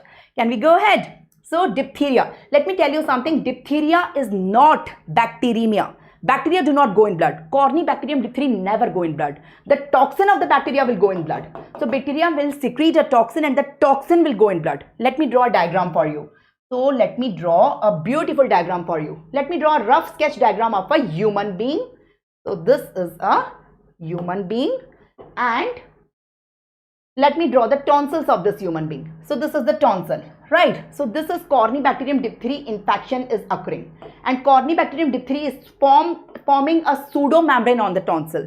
So the bacteria itself is going and bacteria is causing the necrosis of the epithelium of the tonsil and the necrotic debris and the bacteria itself will form a pseudo membrane. This is known as pseudo membrane. Why it is known as pseudo membrane, not a real membrane? It looks like a membrane, but if it is a real membrane, if you try to separate it with the forceps, you can easily separate it. But here, if you try to separate it, it will bleed. You cannot separate this membrane from the tonsil. No, you cannot. That's why it is a pseudo membrane. You will get a clinical question. There is a white leather-like membrane on the tonsil, and on removal, it's bleed. Means they are talking about pseudo membrane. This pseudo membrane is there. It is formed by the bacteria. Now, bacteria will secrete the toxin. And the toxin will go in blood. This is the blood vessel. In the blood, the toxin secreted by the bacteria will go. Bacteria will not go. I am highlighting and insisting it. You got my point? So diphtheria is not a bacteremia. Diphtheria is a toxemia. It is a toxemia. Highlighted. Give me a thumbs up if you appreciated it. You got my point? Now after the toxin go in the blood, it will go on 3 organs. I told you, the heart, the nerves and the adrenal, and inside the cells of these they will cause the protein synthesis inhibition. So patient have problems in the heart, problems in the neurological problems will be there, and adrenal will be damaged. So that is the disease diphtheria. These are the complications and systemic manifestations of diphtheria. The local manifestation is a pseudomembrane formation. So that is the diphtheria. So local effects may only pseudomembrane will be formed, but in the systemic manifestation 3 organs are involved: heart, nerves and adrenal. So same flowchart is given. The same flowchart is given in front of you. So how pseudomembrane is formed, I'm not reading it. You can see. Can you see the pseudomembrane? Appreciate it. The white color leathery membrane. It's pseudomembrane because if you try to separate it, it will bleed. It's leathery, it's granular, it's white, it's thick. Look like a membrane but not a membrane. Here also you can see the typical diagram of pseudomembrane. You can get IBQs also on these. The typical spotter images are there. Right. One more thing happens in diphtheria. Cervical lymphadenopathy. The cervical lymph nodes swell too much and the neck is looking like a bull. Have you seen a bull? It's looking like a bull, the swelled neck. It's known as bull neck appearance. It's also seen in diphtheria, right? So these are the local manifestations. Once the toxin go inside, it will cause systemic manifestations, right? Now coming on the diagnosis, how you do the diagnosis of diphtheria. Just suppose in your clinic, you are sitting in your clinic, and in your clinic, there is a mother carrying the child. What is the complaint? The child is having high grade fever. The child is having pain in the tonsil. You ask the child to do and you examine, there is a white leathery membrane and child is not immunized. Just suppose GPT is not given. You have taken the history from the mother. Mother is not sure about the immunization status and immunization is not done properly. You are having high suspicion that this child is having diphtheria. What test you are going to order? What are the tests available for the diagnosis? I'm asking that. So there are 2 types of tests. In vivo, it is not used. They are obsolete. But in vitro test is Alex gel precipitation test. It is used, right? So let me tell you, in vivo, we take the guinea pig. This is the sample of the patient. We will take the swab from the pseudomembrane. That will be the sample, right? So throat swab can be the sample. So this is the sample, saline suspension. So one of the guinea pig, we will put the sample directly. In another guinea pig, first we will give the vaccine and then we will put the sample. First we will protect with the vaccine and then we will put the sample. You got my point? Then we will put. So this guinea pig will die or have the disease manifestation. This will not die and survive. So this test is known as in vivo test, in which we are sacrificing the guinea pig. But this is obsolete, only of bookish use. We don't technically, practically do it. What we do is Alex gel precipitation test. It is a type of precipitation test. What do we do in that? What do we do in this test? Can I tell you what do we do? So we take the, this is telluride agar, the specific medium, or this is blood agar, on which we are taking, okay, let me tell you. Let me take a blood agar on which let me take a filter paper which is soaked in antitoxin. Antitoxin is commercially available. So let me take the antitoxin, soak it let me take a filter paper in a rectangle shape. Soak it in the antitoxin and place it here, right? Now I will take my sample and give a streak here. I will give the streak here. I will give my sample streak here, the perpendicular to this filter paper. If my sample contain Corynebacterium diphtheriae, so it will secrete the toxin in the medium. So toxin will be secreted like this. This is the secretion of the toxin, you can see, by the sample, by the bacteria present in the sample. And the antitoxin will be secreted like this. So antitoxin is secreting like this here. So here we have antitoxin. So wherever toxin and antitoxin meet, at that point we have formation of lines, the precipitation lines, and presence of these precipitation lines indicates it's positive. If the strain do not contain Corynebacterium diphtheriae, no toxin will come. So toxin, antitoxin will not form the precipitate. So this is Alex gel precipitation test. See, you got it. So can you see? In this, you can see this is a positive strain, this is a negative strain. Can you make out? Can you make out? You can see the lines here, you can see no lines here. So these are the lines of precipitation, these are precipitation bands, and the principle is precipitation. It's a very important PYQ. What is the principle of Alex gel precipitation test? So its precipitation is the principle. So it's toxin antitoxin reaction. Right, coming on the last Schick test. After that we will solve some questions on Corynebacterium diphtheriae. Right, coming on Schick's test. What is Schick's test? It is not used for diagnosis of Corynebacterium diphtheriae. It is used for checking whether the person is susceptible or the person is immune for diphtheria. Just suppose I am not sure whether I am vaccinated for diphtheria. Of course, I am vaccinated. My parents have done my complete vaccination. Of course, we all are vaccinated. But if someone is not sure, or in some patient, we want to check whether the person is immune or susceptible for diphtheria. So what can we do? What can we do? Can you tell me what can we do? We can perform Schick's test. In the Schick test, this is the Schick test. In the Schick test, in the two arms of the patient, not the patient, he is not a patient, he is a normal subject. I will say the subject. In the two arms of the subject, in one of them, I will inject the diphtheria toxin, actually the toxoid of the diphtheria, which is inactivated toxin, right? And on the other, the active toxin, right? The active toxin, but it is exactly, you know, I will inject 0.1 milligram, which is, and it is intradermal only, and I will see the reaction. This is known as control arm, in which I am putting the toxoid, that is inactive toxin. It is only to see the hypersensitivity or allergy, and this one actual reaction. If I inject it here, there are 4 possibilities. Let me tell you the 4 possibilities and move further. So let me tell you the first possibility, the second possibility, the third possibility, and the fourth possibility. Now in all of them, I am saying this is test arm, control arm. In the test arm, we have injected the toxin, and in the control arm, we have injected the inactive toxin, inactivated toxin, that is toxoid, just to see the reaction. First possibility is that after 3 days, you will see erythema here, but nothing here, right? This, no, I'm sorry, you see nothing here and nothing here. No, nothing. So it is said as negative test. Why you have seen nothing here? You have injected toxin here, no? So person already have antitoxin, antibodies in the blood that will neutralize the toxin, and no reaction. So no reaction here, no reaction here. It is negative and the person is immune. The person is properly immune and immunized for the diphtheria. The first possibility. The second possibility, the person have positive reaction here, but no reaction here. Right? Positive reaction here means the person don't have antibodies to neutralize it. Person don't have antibodies to neutralize the toxin. This is positive, but this is negative. So you will say this test is positive, and this test the person is susceptible for the diphtheria. Now we will do the vaccination for this person. He is not vaccinated. The third possibility, you get reaction over both. So I'm not sure it's allergy. This means allergy. I'm not sure it's allergy or it's actual reaction. You got my point? So basically I will wait till day 7. If it is allergy, now it should subside till day 7. If it is happening in both, but here it is, both of them are subsiding after day 7. So I will say it's simply allergy or it's hypersensitivity. But it is positive in both and not subsiding till day 7. So it is known as reaction also, I mean allergy also and susceptibility also. So I guess you got it. Not very important, but yeah, these are the 4 possibilities I tried explaining. So let's solve some PYQs now. Let's solve some PYQs. The first question is in front of you. I want each and every of you to answer it.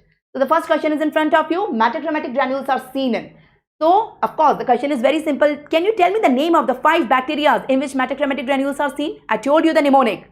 The mnemonic is MHC Garden of Agra, right? So in this mnemonic, what is coming in the options? I'm waiting for your response. I'm waiting for your answers.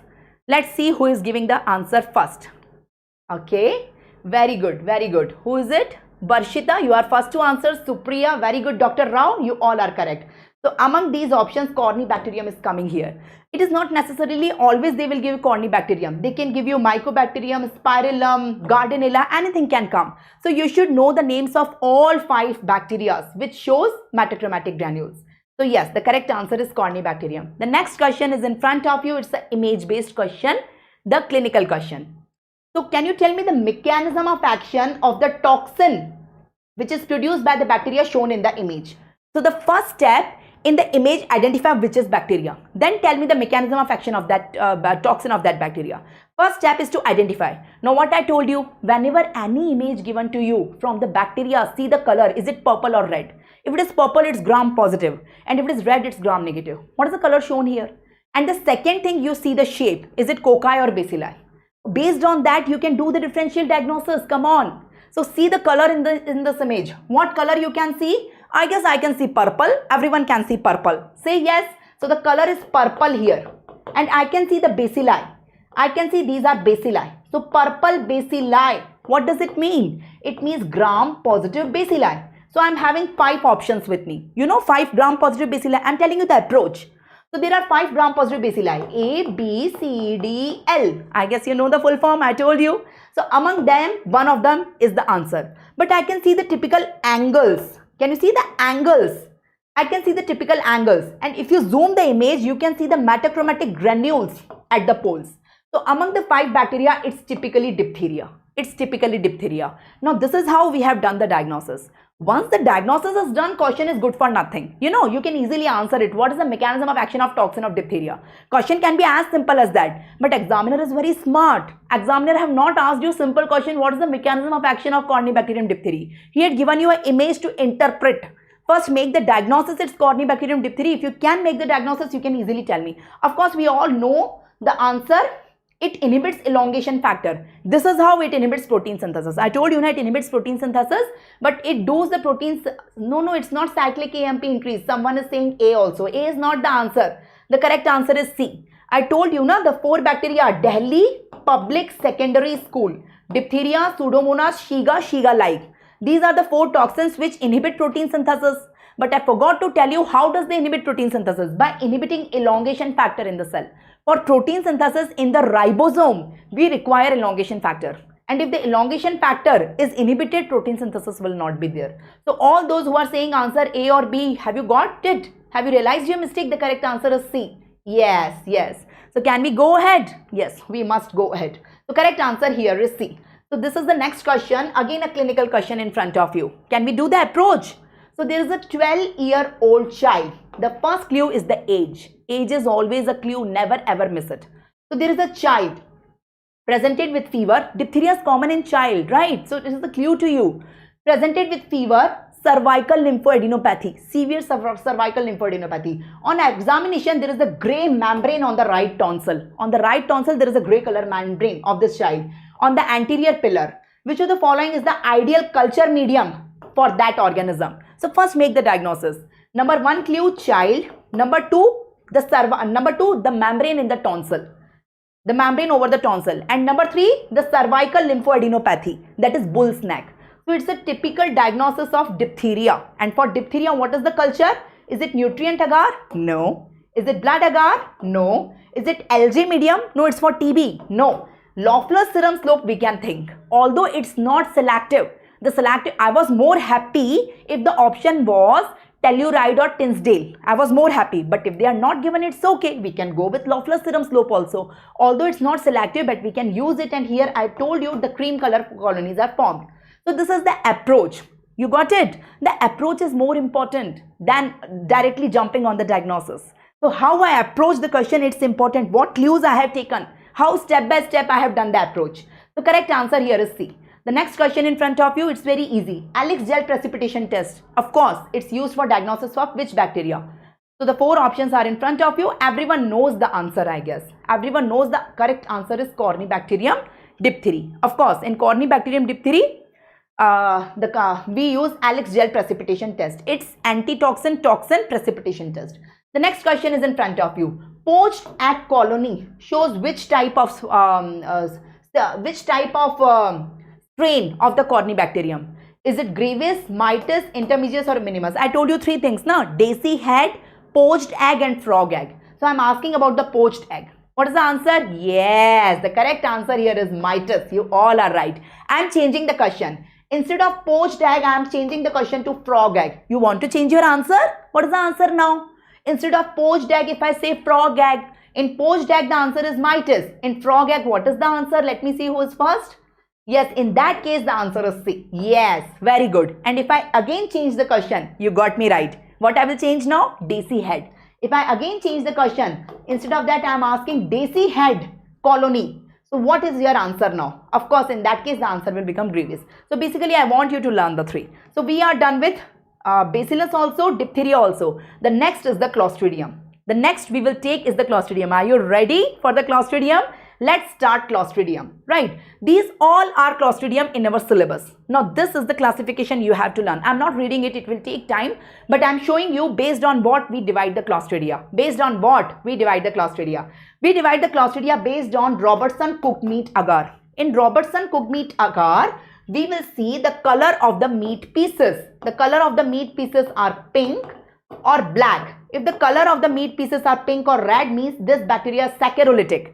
And the color of the meat pieces, if it is black, it means the bacteria is proteolytic. You got my point? So based on that, we are dividing the Clostridium under 4 categories.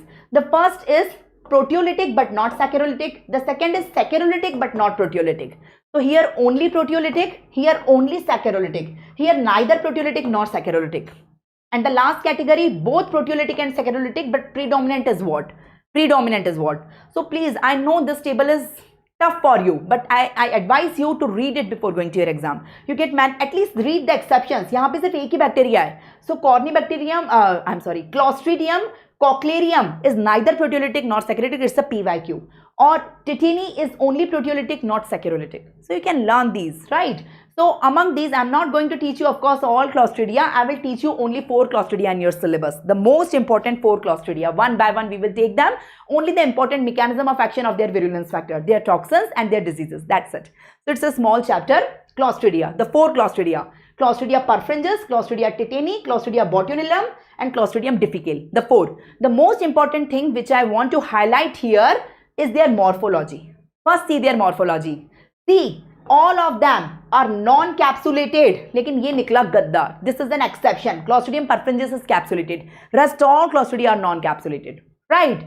See the motility again. All of them are motile, but this is non-motile. So this is an exception at both the ways I want to tell you.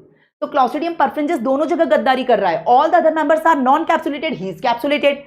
All the other members are motile, but he is non-motile. What about spores? Spores में all are uniform. So all have the spore. There is no problem. Each and every one of them have spore. Everyone has spore. Everyone. But the location of the spore is different. Right? So here it's subterminal. Here terminal. Here subterminal. Here terminal. You know. So here terminal, it's like drumstick appearance. Let me draw it. Let me draw it. Okay. So here this is the bacillus and the spore is like this. Here. So it is looking like a drumstick. It's looking like a drumstick. So you have to learn this. Right? You have to learn this. So Clostridium perfringens is an exception at the 2 ways in the capsule and the motility. It's a very important PYQ. So let's move ahead. Let me tell you the important points of the perfringens first. One by one, I will tell you the important points of all 4. The first one is the perfringens. You can see perfringens may on blood agar, it showed target hemolysis. What do you mean by target? Target means double. You know, target is like this. Let me show you. Can you see there is the inner complete hemolysis followed by outer incomplete hemolysis. This is known as a bullseye target, right? The inner complete is due to theta toxin and outer incomplete is due to alpha toxin. So theta and alpha ki wajah se it's known as double hemolysis. So it is having alpha and beta both hemolysis, right? It's very unique about the perfringens, I am telling you, very unique. On blood agar, the double hemolysis target hemolysis, number 1. On Robertson-Cook medium, it shows pink colony, saccharolytic, it shows pink colony. On egg yolk agar, this is egg yolk agar, the egg yolk contain lecithin. The egg yolk contain, of course, lecithin. So it is having a toxin, alpha toxin, which is having lecithinase enzyme. So and on egg yolk agar, around the colonies, you will find a zone of opalescence. Around the colonies, you will find the zone of opalescence because the colony have the lecithinase enzyme that will degrade the lecithin present in the media. This is known as Niegler's reaction. So it is typical Niegler's reaction positive, right? And the last one, it is showing reverse camp. Where I told you the camp, by the way, anyone can help me in revision? Where I told you the camp reaction. I told you in group B, beta hemolytic Streptococcus. That is Streptococcus agalactiae. I am telling you here it's reverse camp. Here also arrowhead is there, butterfly is there, but the arrows are reversed. You know the pointing is reversed. That is reverse camp reaction. So can you tell me the 4 important reactions for Clostridium perfringens I have enumerated? On blood agar, it shows double hemolysis, target hemolysis, that theta and alpha. On what was the second one after blood agar? Yeah. On RCM, it shows pink color, that is saccharolytic. On egg yolk, it shows zone of opalescence around each colony, that is Niegler's reaction positive. And the last one was reverse camp. It is reverse camp positive. All 4 are very unique for this, and you can get multiple clinical question make clues regarding this. So that is regarding the Clostridium perfringens. And yeah, one more thing, it shows stormy clot reaction. What do you mean by that? It forms gas when it ferments the sugar. So whenever it ferments the sugar, just suppose it is fermenting lactose. So it is fermenting lactose, it produces 2 things, acid and gas. What is lactose? You take milk. Can you take milk in a test tube? So this is the milk I have taken in a test tube. I have taken milk. Milk is white color, of course, in a test tube. And I mixed with the colonies of Clostridium perfringens, right? Or the specimen containing Clostridium perfringens. So the milk contains lactose. We all know milk contains lactose.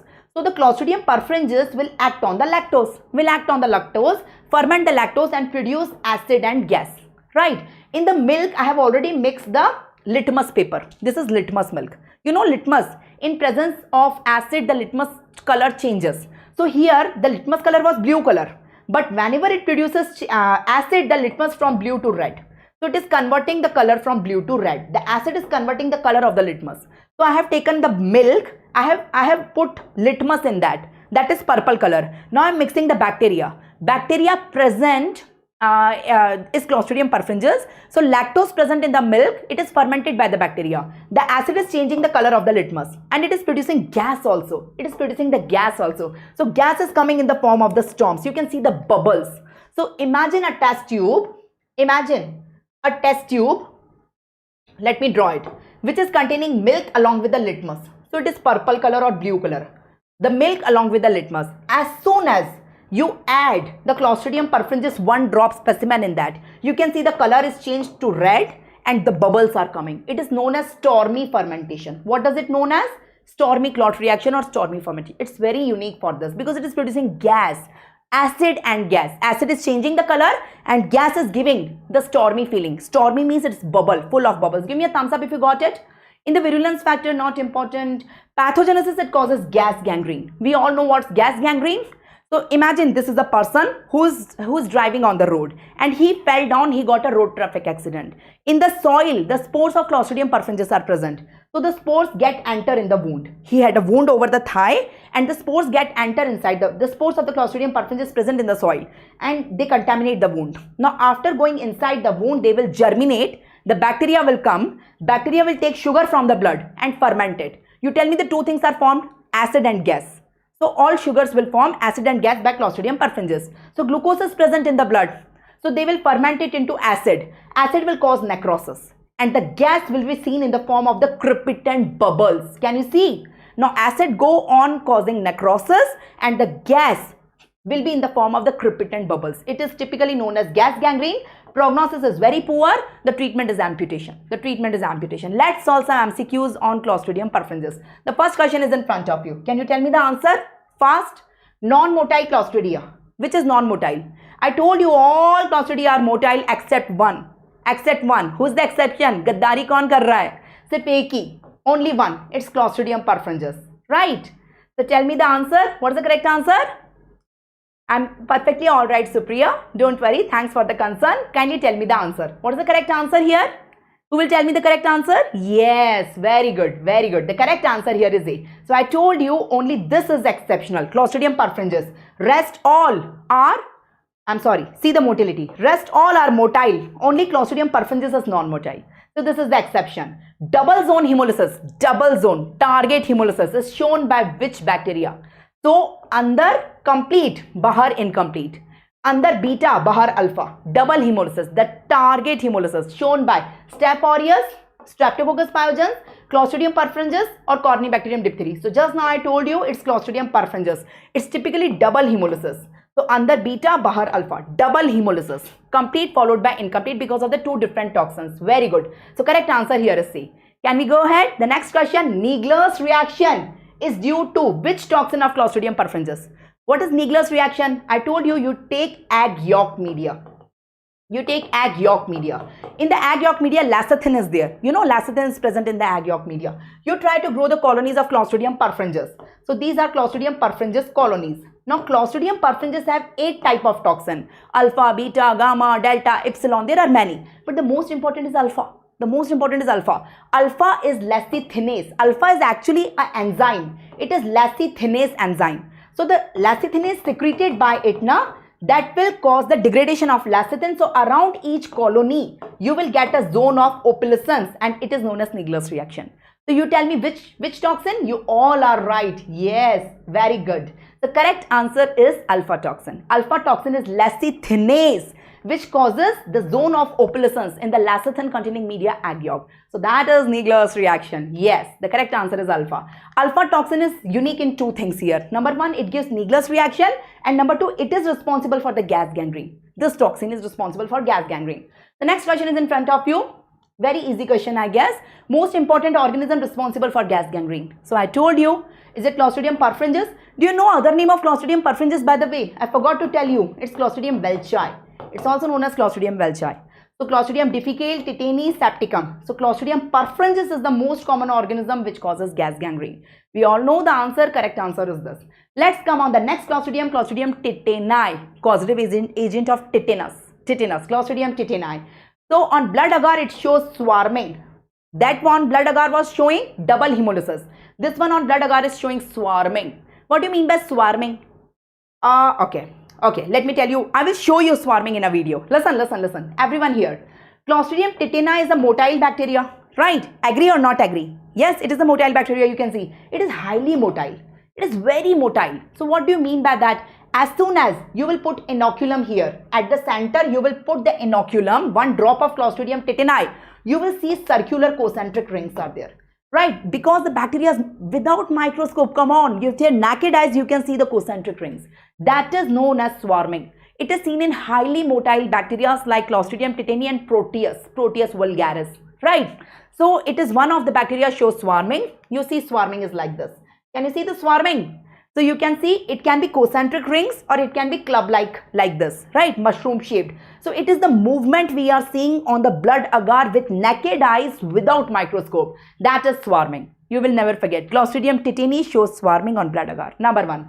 On RCM, Robertson cooked meat media, the meat pieces convert black because it is proteolytic.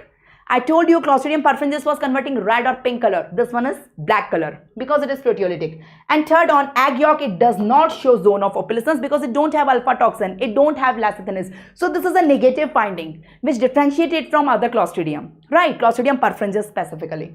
So that is the thing. And yeah, coming on the toxin, it is having 2 toxin. Tetanolysin, which is not important. Tetanospasmin is the toxin which is the causative agent of tetanus. which is the causative agent of tetanus. Do you know what is tetanus? Tetanus is a disease in which the body can go in spasm. Complete muscles will go in the spasm. It's a disease, right? So this toxin is secreted by the bacteria which causes the tetanus. How does it causes the tetanus? What is the mechanism of action?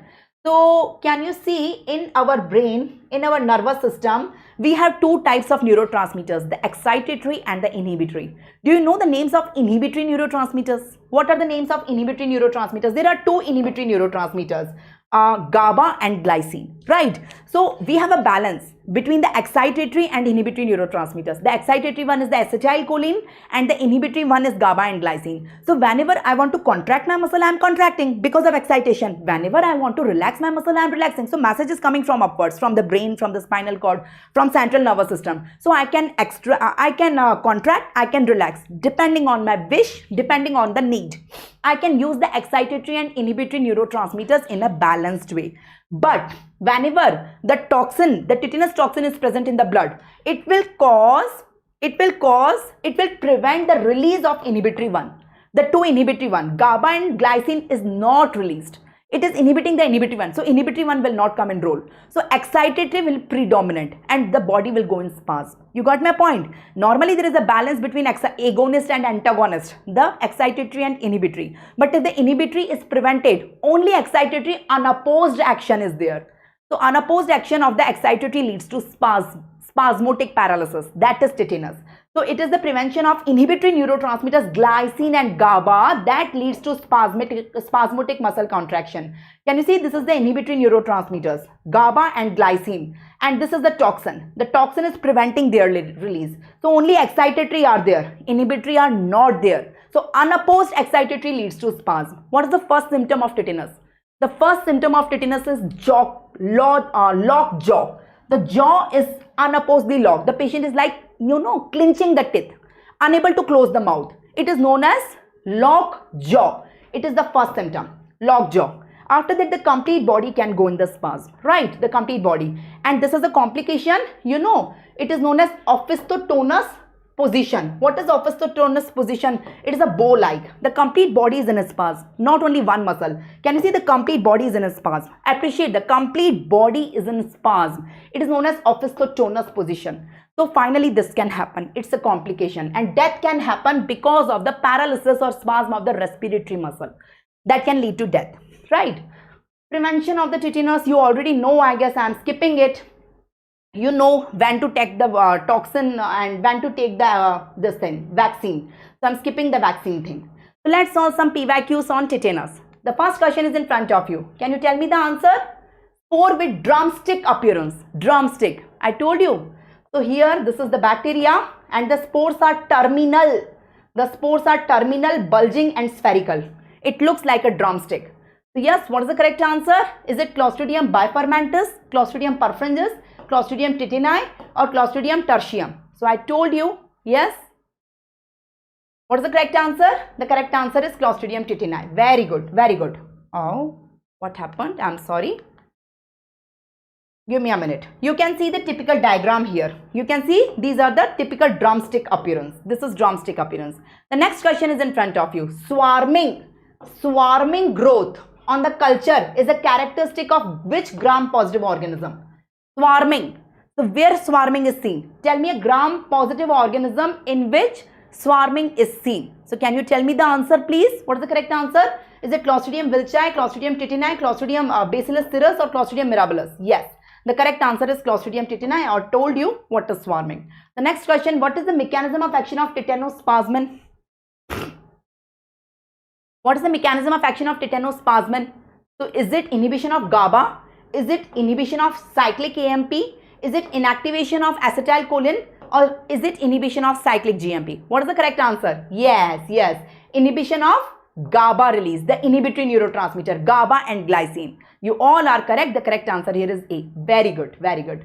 So most common symptom of tetanus, the first symptom, most common symptom. Is it tonic-clonic scissors? Is it hemiplegia? Is it lockjaw or is it opisthotonous? What is the correct answer? I am asking the most common and the first symptom.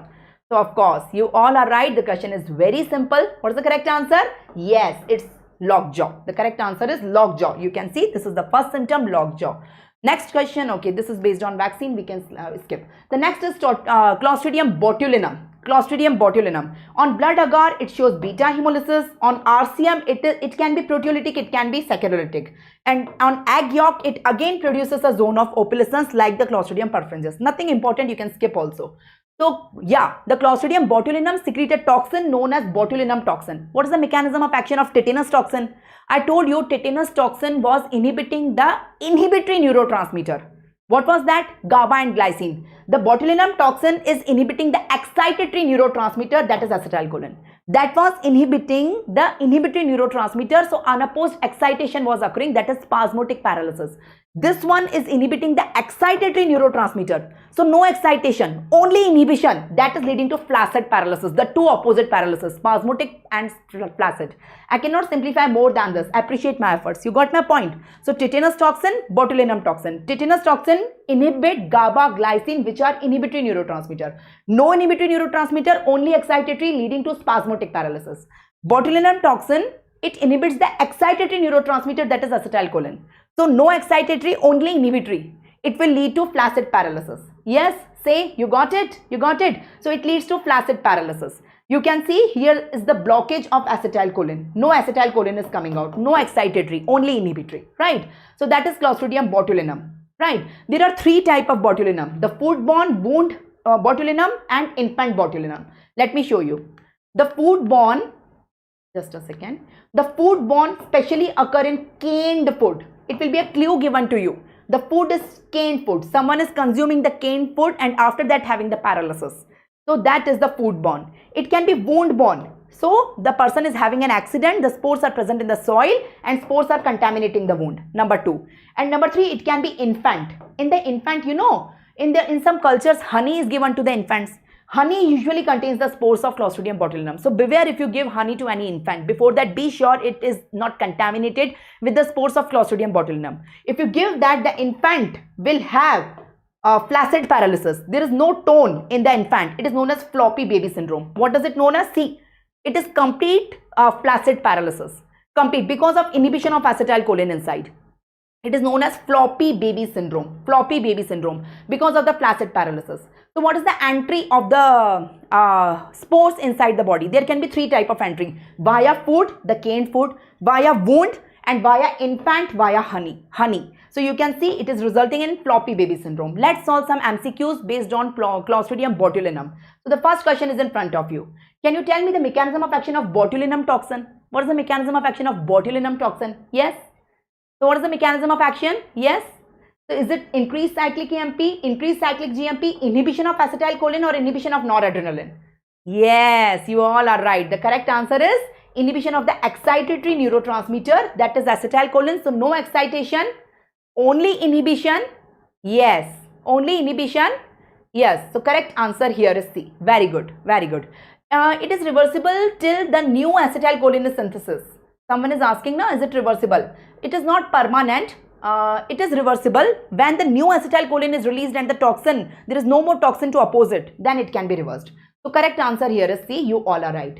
Can you tell me the next question? Botulinum causes what? It causes descending flaccid paralysis, descending spastic paralysis, or ascending paralysis or ascending spastic paralysis. What does it causes? So it typically causes flaccid paralysis, not spastic. Spastic paralysis is caused by tetani. This one causes flaccid paralysis, right? It causes flaccid paralysis. You got my point? So correct answer here is A, right? Have you got it? Can I go ahead? Right. So we are done with Clostridium botulinum also. The last Clostridium, only one line. Clostridium difficile. Clostridium difficile, it causes pseudomembrane formation inside the colon, right? It causes pseudomembrane formation in the colon. It causes a diarrhea in the colon. That is pseudomembrane formation and pseudomembrane ulcerative colitis is the name of the disease. How does it causes? Now humans have colon. In the colon we are having good bacteria. You know, inside our colon, let me draw the colon. In the colon we are having, I'm talking about the colon. We are having the good bacteria. We all have good bacteria, the commensal bacteria inside our colon. What is the good bacteria they do? They prevent the infection by the harmful bacteria. So this is a good bacteria we all have in our colon that prevent the infection by the harmful bacteria. So they create a symbiosis. Now if someone is having some infection, just suppose I am having a patient, he is having any infection in human body, any infection, he is having pneumonia, abscess anywhere, any infection. For that I am giving antibiotics to the patient. Antibiotics, and I am giving a long duration antibiotics, long duration. I am giving for more than 10 days, more than 15 days, I am giving antibiotic. So what the antibiotic is supposed to do? It will kill the bacteria. So the person is having some infection, pneumonia, abscess, that's why I am giving the antibiotic. It will kill that bacteria, but it will kill the good bacteria also in the colon. So in the colon, all the good bacteria are killed if we give prolonged course of antibiotic to treat some other disease. So what this will happen? Here the bad bacteria, especially Clostridium difficile, can get the entry and that can form the ulcer in the colon. That is known as, and it will form a membrane like. It is again a pseudo membrane, not a real membrane. It is known as pseudomembranous colitis. Pseudomembrane colitis in the colon. Typically it will occur after antibiotic use. So you will get a typical clinical question, prolonged antibiotic use followed by that patient have abdominal pain and diarrhea. Abdominal pain and diarrhea due to the ulcer and the pseudomembrane formed by Clostridium difficile. You got the mechanism? Yes. So prolonged antimicrobial clue, use is the biggest clue you will get in the question.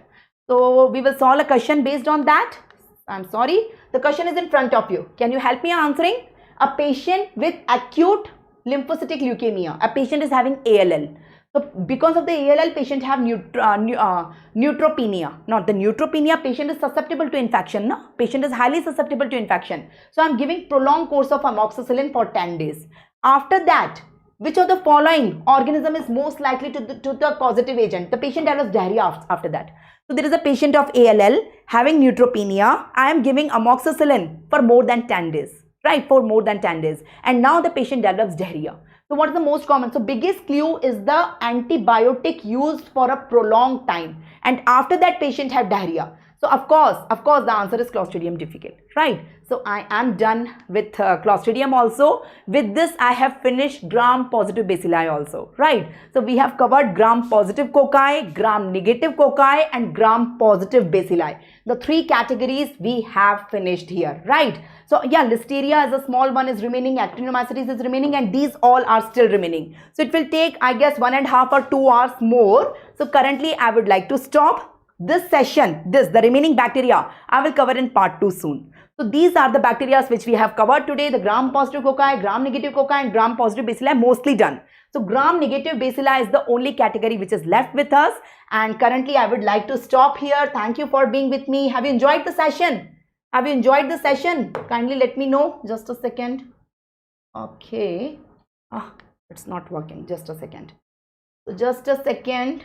Let me tell you something. Then you people can go. Okay. Okay.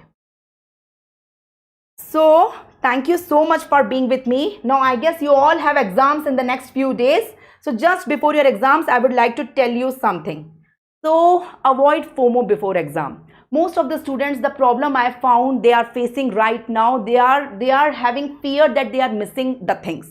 Now, on the last day, during the last few days of the exam preparation, don't read any new content. Whatever you have revised now, whatever you have read throughout the year, throughout your preparation, just revise that blindly. Don't follow any other new source, any other new book, and don't develop FOMO in yourself. That is the only advice before your exam I would like to give.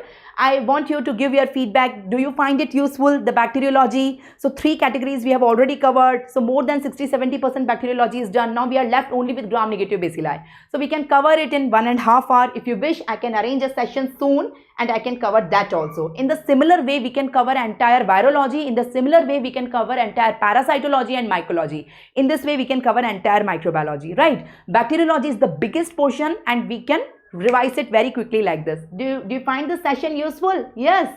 Thank you so much. Thank you so much for the feedback and thank you so much for your patience, for your cooperation and attending the session and giving your precious time to me, right? And I just want to assure you how many bacteria I taught you today, you will get nothing extra in your exam apart from that. Whatever I have taught you, that is more than sufficient. You can blindly follow my notes. The notes will be available on the Telegram channel of the Cerebellum and you can follow that. Thank you so much. Study hard. Bye-bye. Wishing you all the best for your exams. I know you all are going to rock, right? Bye-bye.